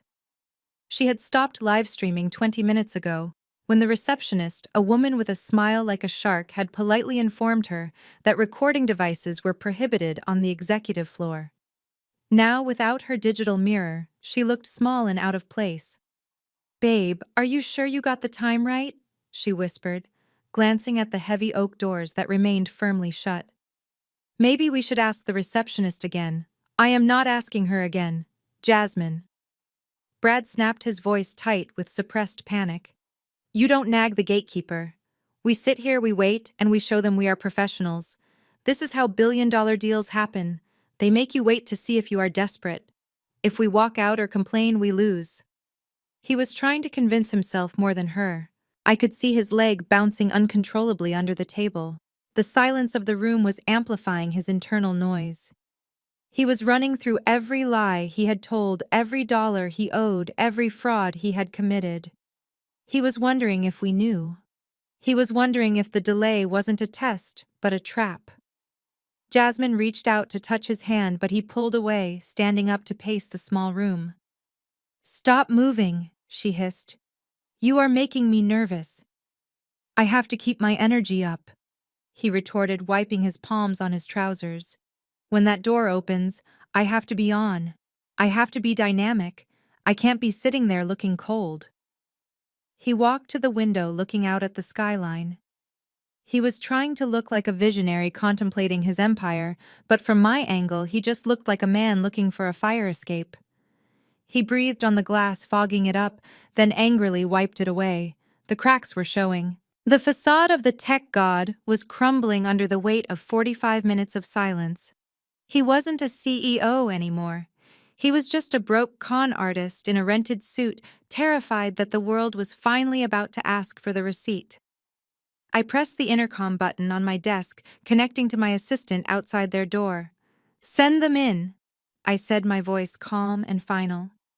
I watched Brad jump as the heavy oak doors finally clicked open. He spun around, plastering a fake, terrified smile onto his face.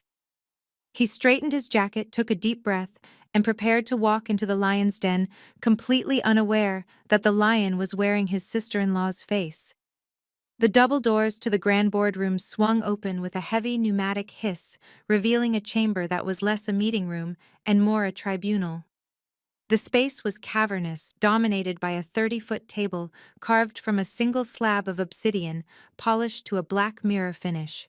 Lining the sides were 10 of my most senior directors and analysts, men and women who managed billion-dollar portfolios before breakfast. They sat in absolute silence, their hands clasped on the table, their faces void of any expression. There were no water bottles, no notepads, no laptops. Just 20 eyes fixed on the doorway, with the predatory intensity of sharks sensing a drop of blood in the water. Brad stepped across the threshold and immediately faltered. The confident stride he had practiced in the lobby evaporated the moment the cold air of the room hit him. He looked for a friendly face, a smile, a nod of encouragement. He found none. He found only a wall of charcoal suits and judgment. Jasmine, walking half a step behind him, actually audibly gasped. She shrank into herself, clutching her purse as if it were a shield, suddenly realizing that her boss babe hashtags held no power here. "Please take the podium," one of my directors, Marcus, said. His voice was low, authoritative, and did not invite small talk. Brad swallowed hard, his Adam's apple bobbing visibly. "Right. Yes. Absolutely. The podium. Great setup you have here. Really top tier." He shuffled to the front of the room, fumbling with his laptop bag. The silence stretched on, agonizing and thick. The sound of him unzipping his bag seemed deafening. He pulled out his laptop, his hands shaking so badly he dropped his dongle. It clattered onto the marble floor, spinning loudly. He scrambled to pick it up, his face flushing a deep mottled red.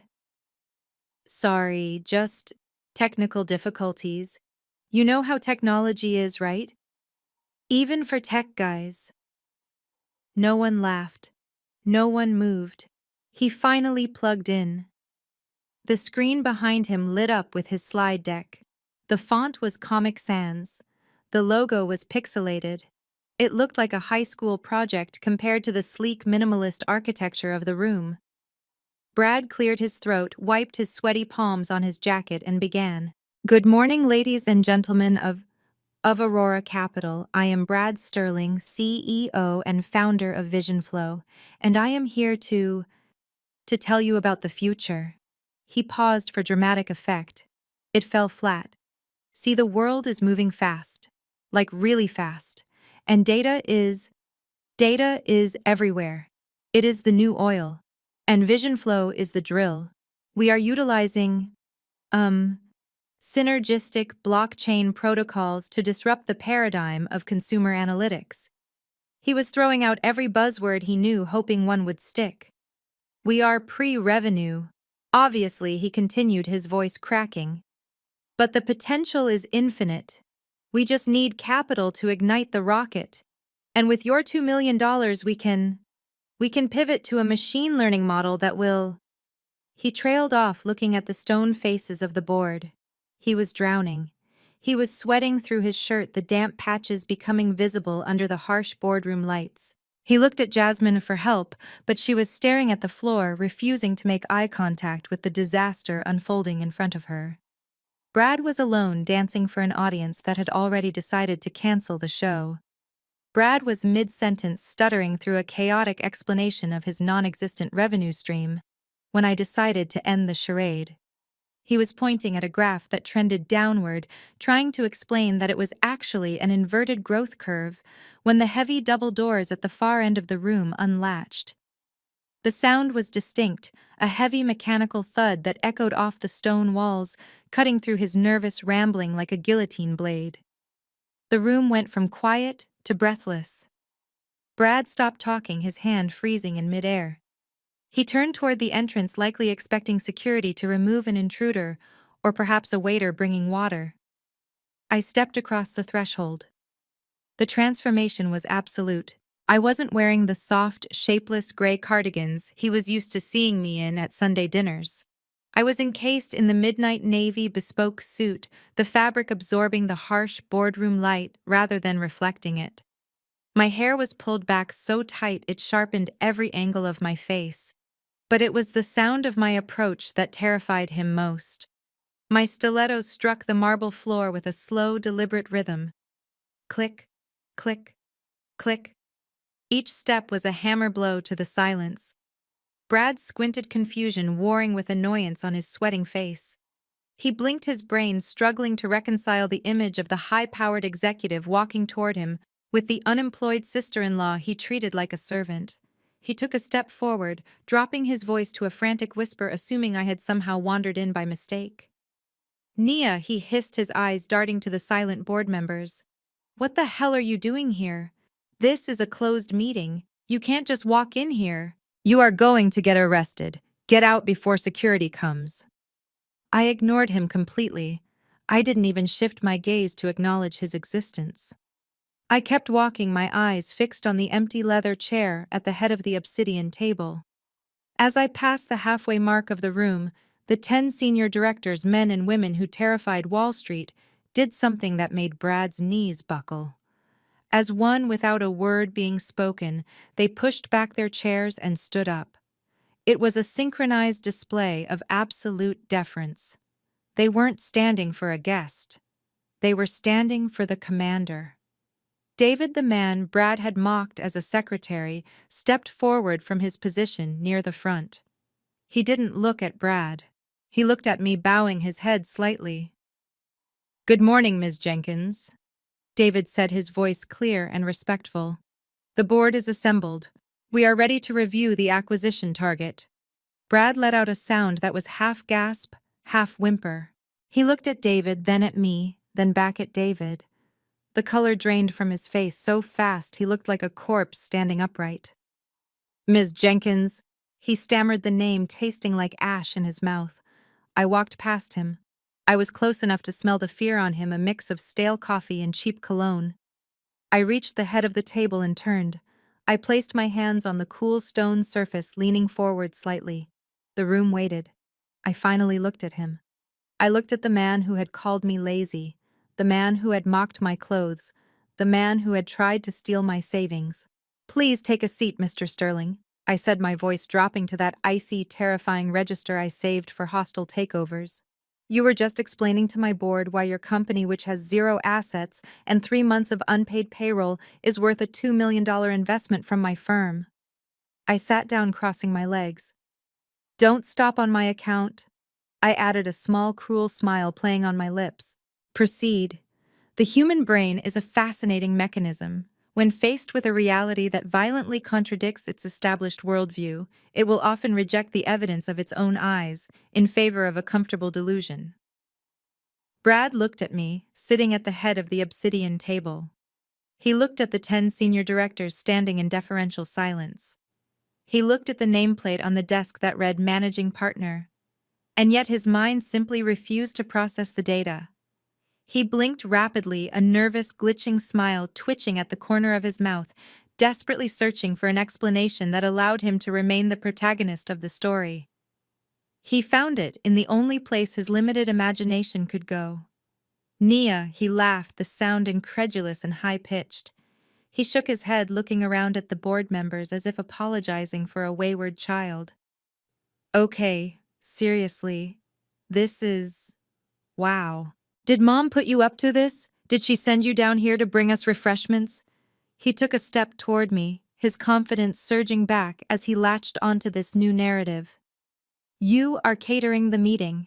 That is it, right? You got a temp job with the building services.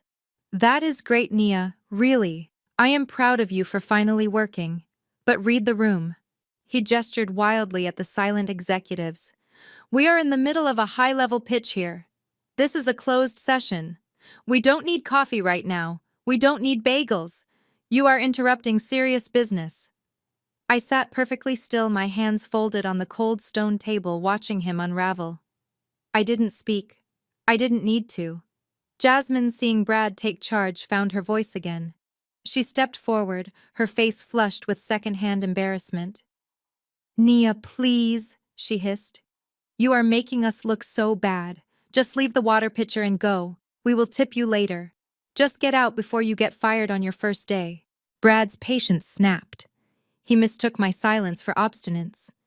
He marched up to the head of the table, invading my personal space, his face twisting into a scowl of pure irritation. Nia, are you deaf? He snapped. I said get out. This is for closers. This is for the big leagues.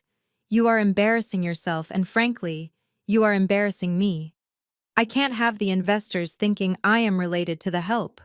He reached out. It was a fatal error in judgment. He extended his hand, intending to grab my upper arm and physically escort me out of the chair, to drag me out of the room like a misbehaving pet. Come on, let's go. He grunted, his fingers inches from the fabric of my bespoke suit. The reaction was instantaneous. Before his skin could make contact with mine, Marcus, the head of security who had been standing silently in the corner, moved with the speed of a striking cobra. In one fluid motion, he stepped between us, intercepting Brad's wrist in a grip that looked painful enough to fracture bone. Brad yelped, recoiling as if he had been burned. He stumbled back, clutching his wrist, looking at Marcus in shock. Hey, Brad, shouted, his voice cracking. What is your problem? I am the guest here. She is the intruder. Remove her. I slowly stood up. The sound of my chair sliding back against the floor was the only noise in the room. I looked down at Brad, who was nursing his wrist, still completely oblivious to the gravity of his situation. Mr. Sterling, I said, my voice calm, cool, and carrying the weight of absolute authority. You seem confused. Let me clarify the organizational chart for you one last time. I am not the caterer. I am not the temp. And I am certainly not bringing you coffee.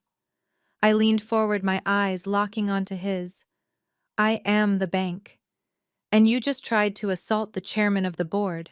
Marcus released Brad's arm with a shove that was barely polite, stepping back into the shadows, but remaining close enough to strike again if necessary.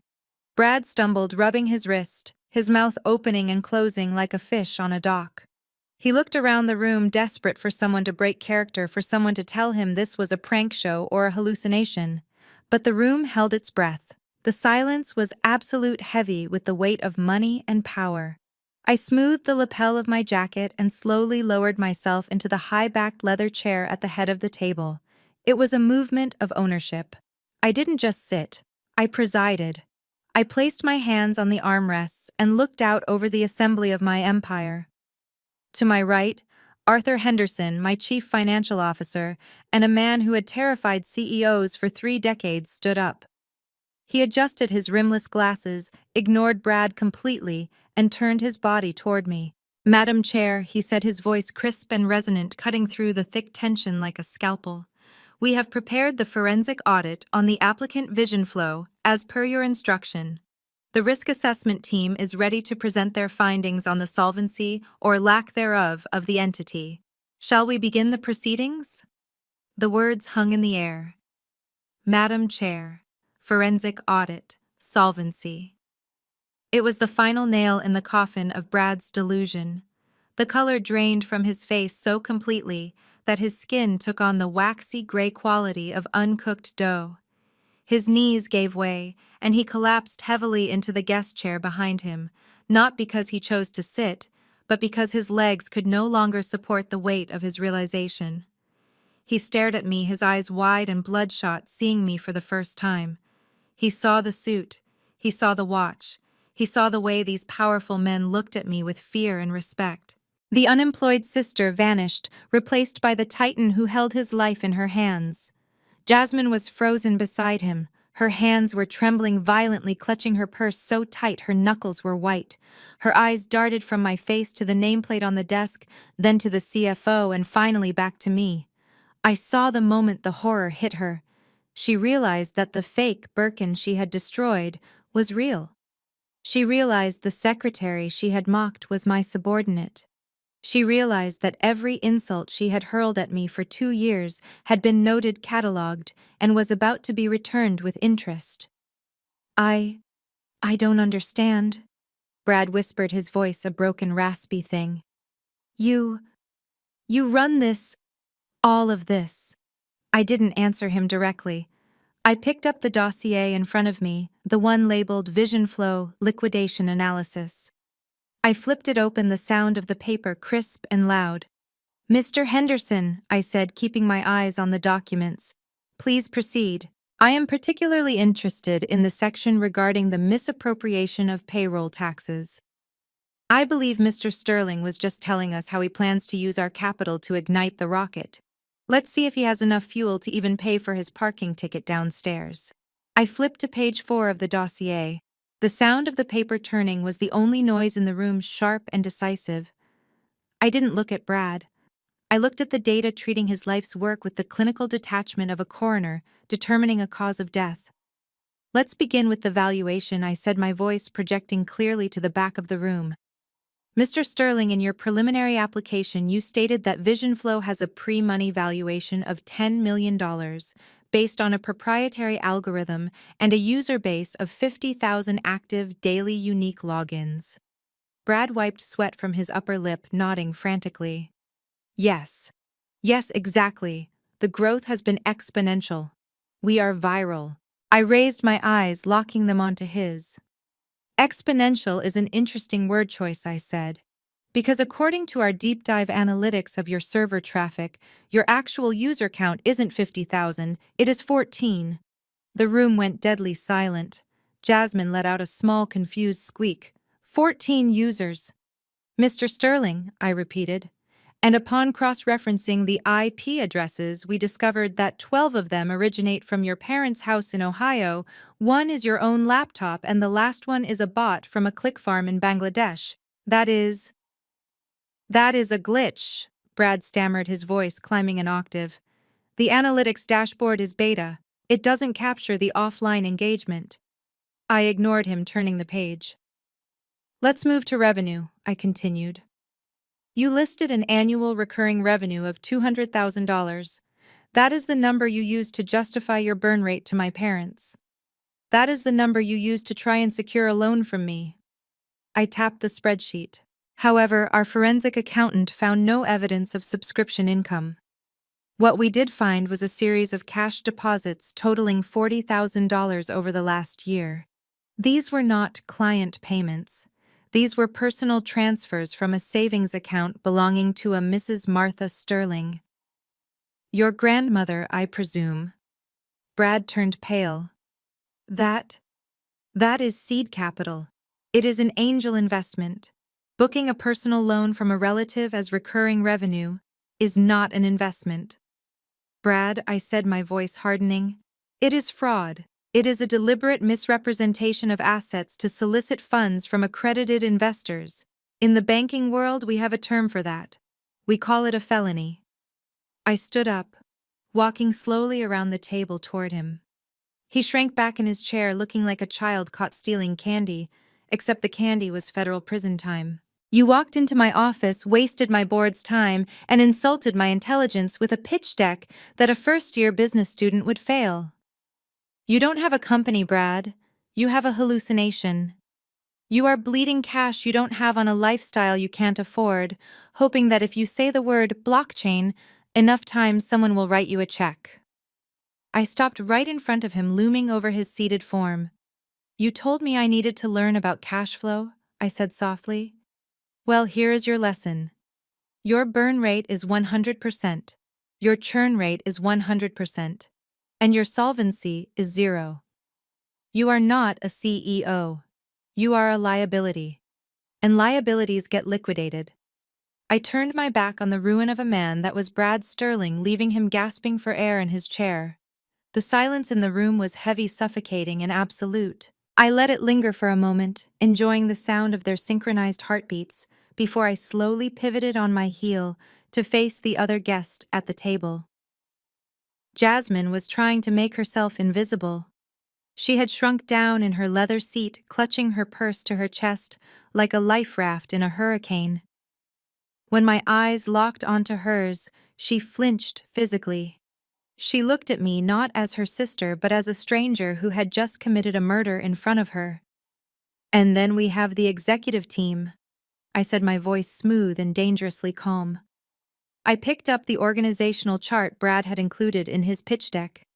I tapped a fingernail against her name. Ms. Jasmine Jenkins, listed here as the Chief Marketing Officer and Strategic Advisor. I looked up at the board members. Gentlemen, I said, addressing my directors while keeping my gaze fixed on Jasmine. In my experience, a Chief Marketing Officer is responsible for brand identity, market penetration, and customer acquisition. I was curious to see how Ms. Jenkins was driving growth for Vision Flow. I picked up a remote control and clicked it at the screen behind me. The slide changed from financial graphs to a collage of screenshots. They were all from Jasmine's Instagram account. The first image was a selfie of her holding a glass of champagne in a bathtub captioned #HustleHard, #VisionFlow, #CEO-Life. The second was a photo of her and Brad standing in front of a private jet that wasn't theirs, with the caption, "Catching flights, not feelings." I see a lot of hashtags. Jasmine, I said, walking slowly toward her. I see a lot of lifestyle curation. But what I don't see is a single strategy for client retention. Is your marketing plan entirely based on convincing your 300 followers that you are wealthy? Jasmine's lip trembled. I was building the brand aesthetic, she whispered. Perception is reality, Nia. You wouldn't understand. Perception is not reality, Jasmine, I corrected her sharply. Solvency is reality. And speaking of perception versus reality, let's talk about your eye for quality. I stopped right next to her chair. I reached out and tapped the purse she was clutching so tightly. It was a flashy, logo-covered bag that she had bought last month. You have a habit of confusing value with price tags, I said. You walk around judging everyone else, calling me a failure, calling me a disgrace, all while draping yourself in things you think make you look important. You lectured me about ambition while you were drowning in credit card debt to buy shoes you can't walk in. I leaned down, bringing my face close to hers, so only she could hear the next part clearly, though in the silence of the room, it carried to everyone. You told the family my Birkin bag was a fake. You laughed when you spilled wine on it. You said it didn't matter because it was a knockoff. I straightened up, my expression turning icy. That bag was a limited edition Hermes Jasmine. It cost $40,000, and I have the receipt, the certificate of authenticity, and the security footage of you ruining it in my file. Jasmine gasped, her hand flying to her mouth. It was real. Everything about me is real. Jasmine, I said, my voice ringing with finality. My money, my job, my power. The only things in this room that are fake are your title, your fiancé's company, and that polyester dress you are wearing. I turned back to the board, dismissing her with a wave of my hand. Record the marketing advisor as redundant and unqualified. She brings no value to the table. In fact, looking at her track record of theft and deception, I would classify her as a reputational risk. Remove her from the prospectus. The silence that followed my dismantling of Jasmine was broken by the sound of fabric sliding against leather. Brad didn't just stand up, he dissolved. The last remnants of his pride evaporated, leaving behind a desperate, cornered animal. He slid out of his chair, his knees hitting the cold marble floor with a dull thud that made the CFO flinch. It was a display of abject surrender, the kind that makes everyone in the room uncomfortable. He crawled forward a few inches, reaching out toward me, but stopping short, afraid of the consequences of touching me again. His face was wet with tears and sweat, his expensive haircut now a disheveled mess. "Nia, please," he choked out, his voice cracking. "Let's not be rash. Let's not be hasty. We are family. You can't do this to family." I looked down at him from the height of my chair. The perspective shift was symbolic and satisfying. 10 minutes ago he was looking down on me. Now he was literally at my feet. "I am not a bad guy," he pleaded, the words tumbling out in a rush. "It is just the market. The economy is brutal right now. I was just trying to survive. I did it for Jasmine. I did it for your parents. I wanted to give them the life they deserve." I got in over my head, "Nia. You know how it is. You are a businesswoman. You understand leverage. I just needed a bridge." He looked up at me, his eyes wide and begging. "Call it a loan," he bargained. "A personal loan. I will pay you back. I swear. Just don't ruin me. Don't blacklist me. If you put this on the record, I will never work in this town again. Please, sis. For old time's sake." The word sis hung in the air like a foul odor. He was invoking a bond he had spent 2 years severing with insults and mockery. He was trying to cash in on a relationship he had bankrupted. I stood up slowly. I walked around the desk until I was standing directly over him. I didn't feel pity. I didn't feel anger. I felt nothing. He was a bad investment, and I was closing the account.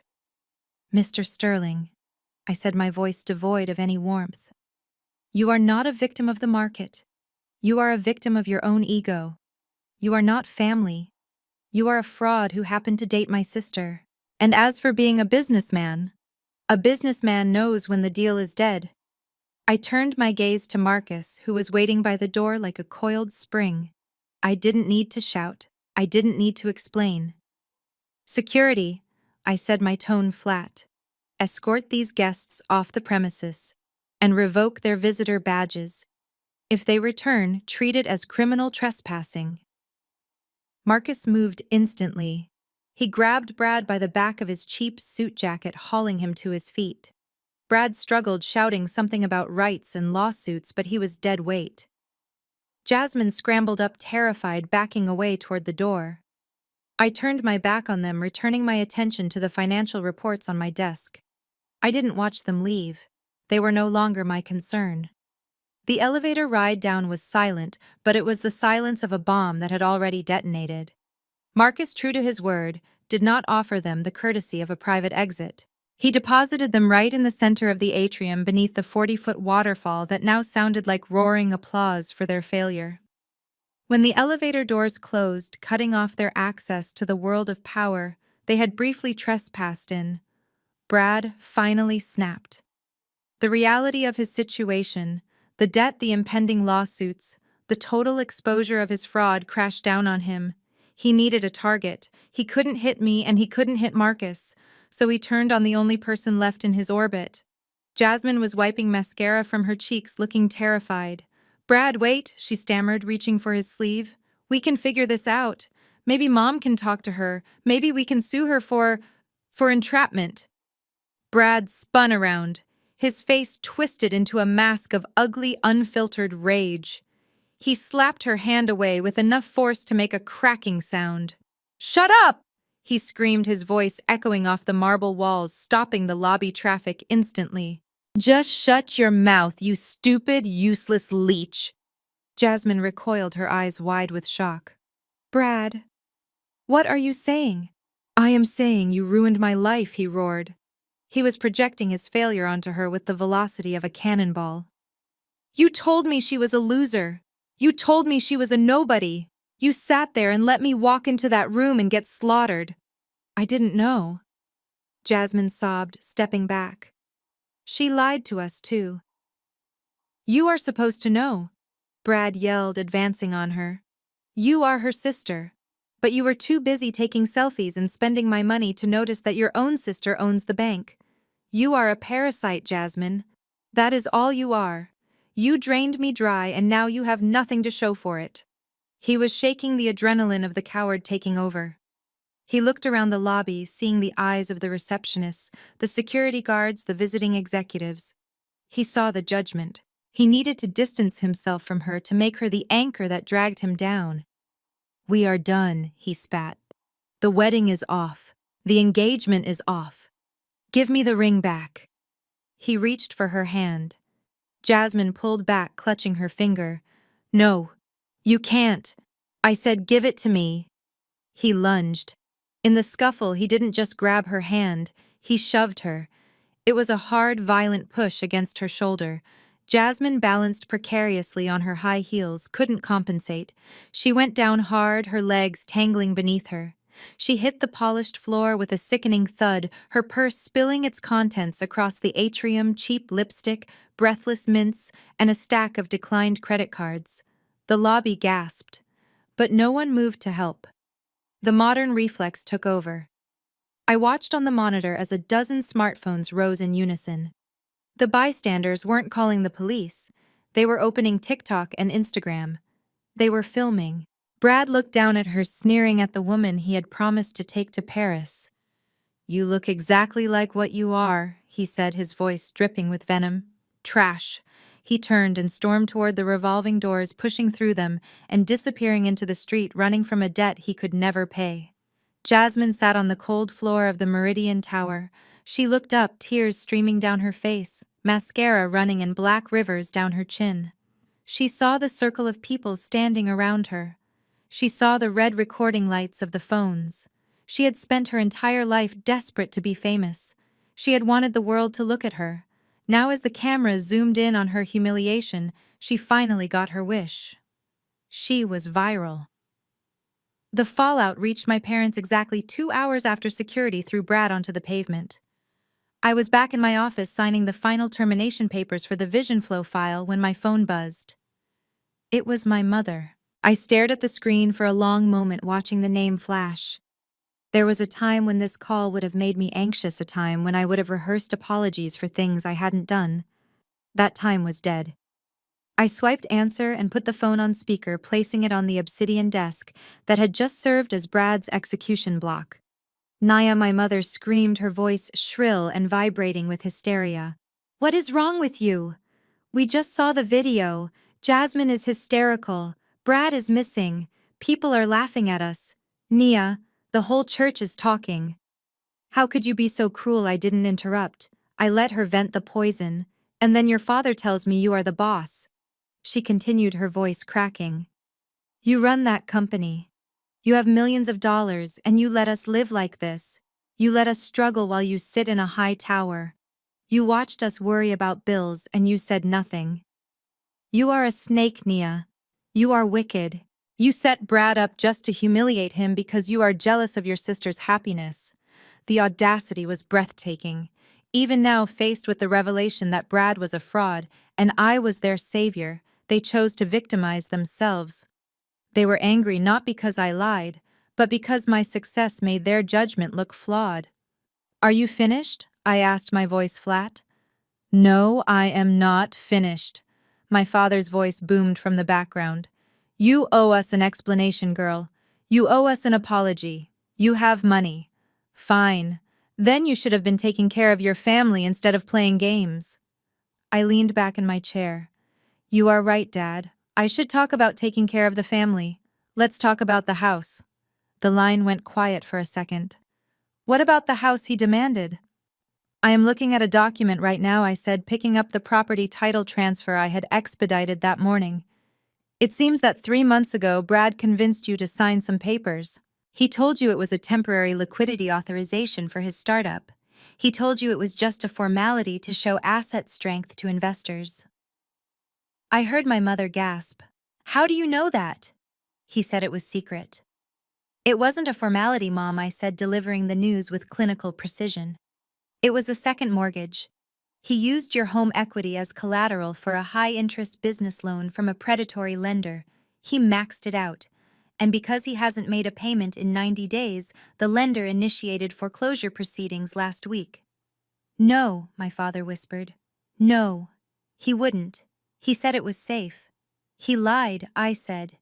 "You signed the deed over to a shell company. You have been living in a foreclosed home for 6 days. You just didn't open the mail. I let the silence stretch. I could hear my mother sobbing. They were realizing that their golden boy had not only failed them, but had left them homeless. But don't worry, I continued, my voice devoid of comfort. I intervened. When the foreclosure notice hit the public registry this morning, my legal team flagged it. I bought the debt. I paid off the lender in full an hour ago. You paid it? My mother asked, hope creeping back into her voice. Oh, thank God.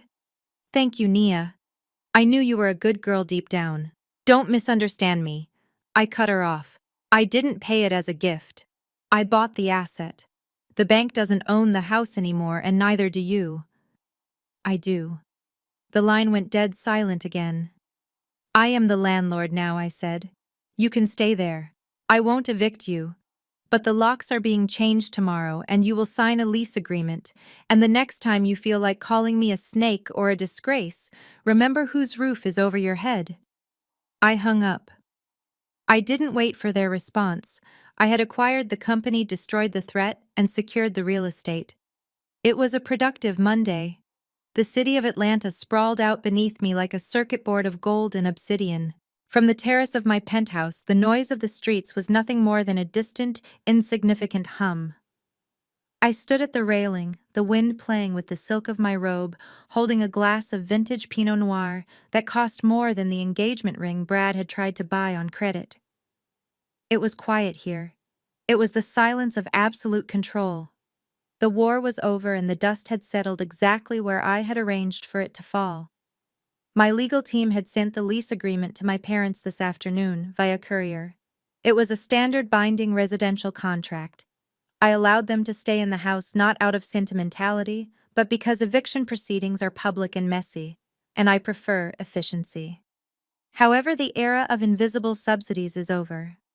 I canceled the secret trust that had been paying their medical premiums for 3 years. I stopped the anonymous auto payments to their utility providers. They are finally going to experience the dignity of paying their own way, a value they always claimed to cherish but never actually practiced. They wanted a landlord to respect. Now they have one. If the rent is late, they will receive a notice. It is strictly business. As for Jasmine, the viral video of her tantrum in the lobby did exactly what she always wanted. It made her famous. Millions of people have seen her crying on the floor, surrounded by the spilled contents of her fake life. She has become a global meme for entitlement. No luxury brand will touch her. Her influencer career is dead on arrival. I received a notification today from a contact at a staffing agency. Jasmine picked up a shift at a diner on the outskirts of town. She is finally wearing an apron, not as a costume for a photo shoot, but as a uniform. She is learning that respect is earned through labor, not posted for likes. She is serving tables just as she once tried to make me serve her. And Brad, he is currently in custody, unable to make bail. The forensic audit I handed over to the authorities was comprehensive. He is facing multiple counts of wire fraud, tax evasion, and embezzlement. He wanted to be a man of consequence. He wanted to be in the system. Now he is. I took a slow sip of the wine. It tasted like justice. For years, they treated me like a ghost in my own family. They mistook my silence for weakness and my privacy for failure. They worshipped a liar because he sold them a fantasy, and they crucified the truth because it came wrapped in humility. They underestimated the quiet sister. They didn't realize that while they were making noise, I was making moves. I looked out at the skyline, my reflection staring back at me in the glass of the balcony door. I didn't see a victim. I saw the architect of my own life. They wanted a fairy tale ending where the prince saves the day and everyone lives in a mansion they didn't earn. I couldn't give them that. The market doesn't support fairy tales. Instead, I gave them a masterclass in economics. I taught them about assets and liabilities. I kept the assets. I liquidated the liabilities, and now I am the only one left with equity. I raised my glass to the empty sky, a toast to the silence. True power never needs to shout. While Brad and Jasmine were consumed by the shallow illusion of success, chasing status logos and external validation, Nia proved that real wealth and influence are built in silence. This story serves as a stark reminder never to mistake humility for incompetence or kindness for weakness. The loudest person in the room is often the most insecure, while the quietest holds the leverage. Substance always outlasts performance. In the end, reality checks are the only currency that matters, and arrogance is a debt that always comes due with heavy interest.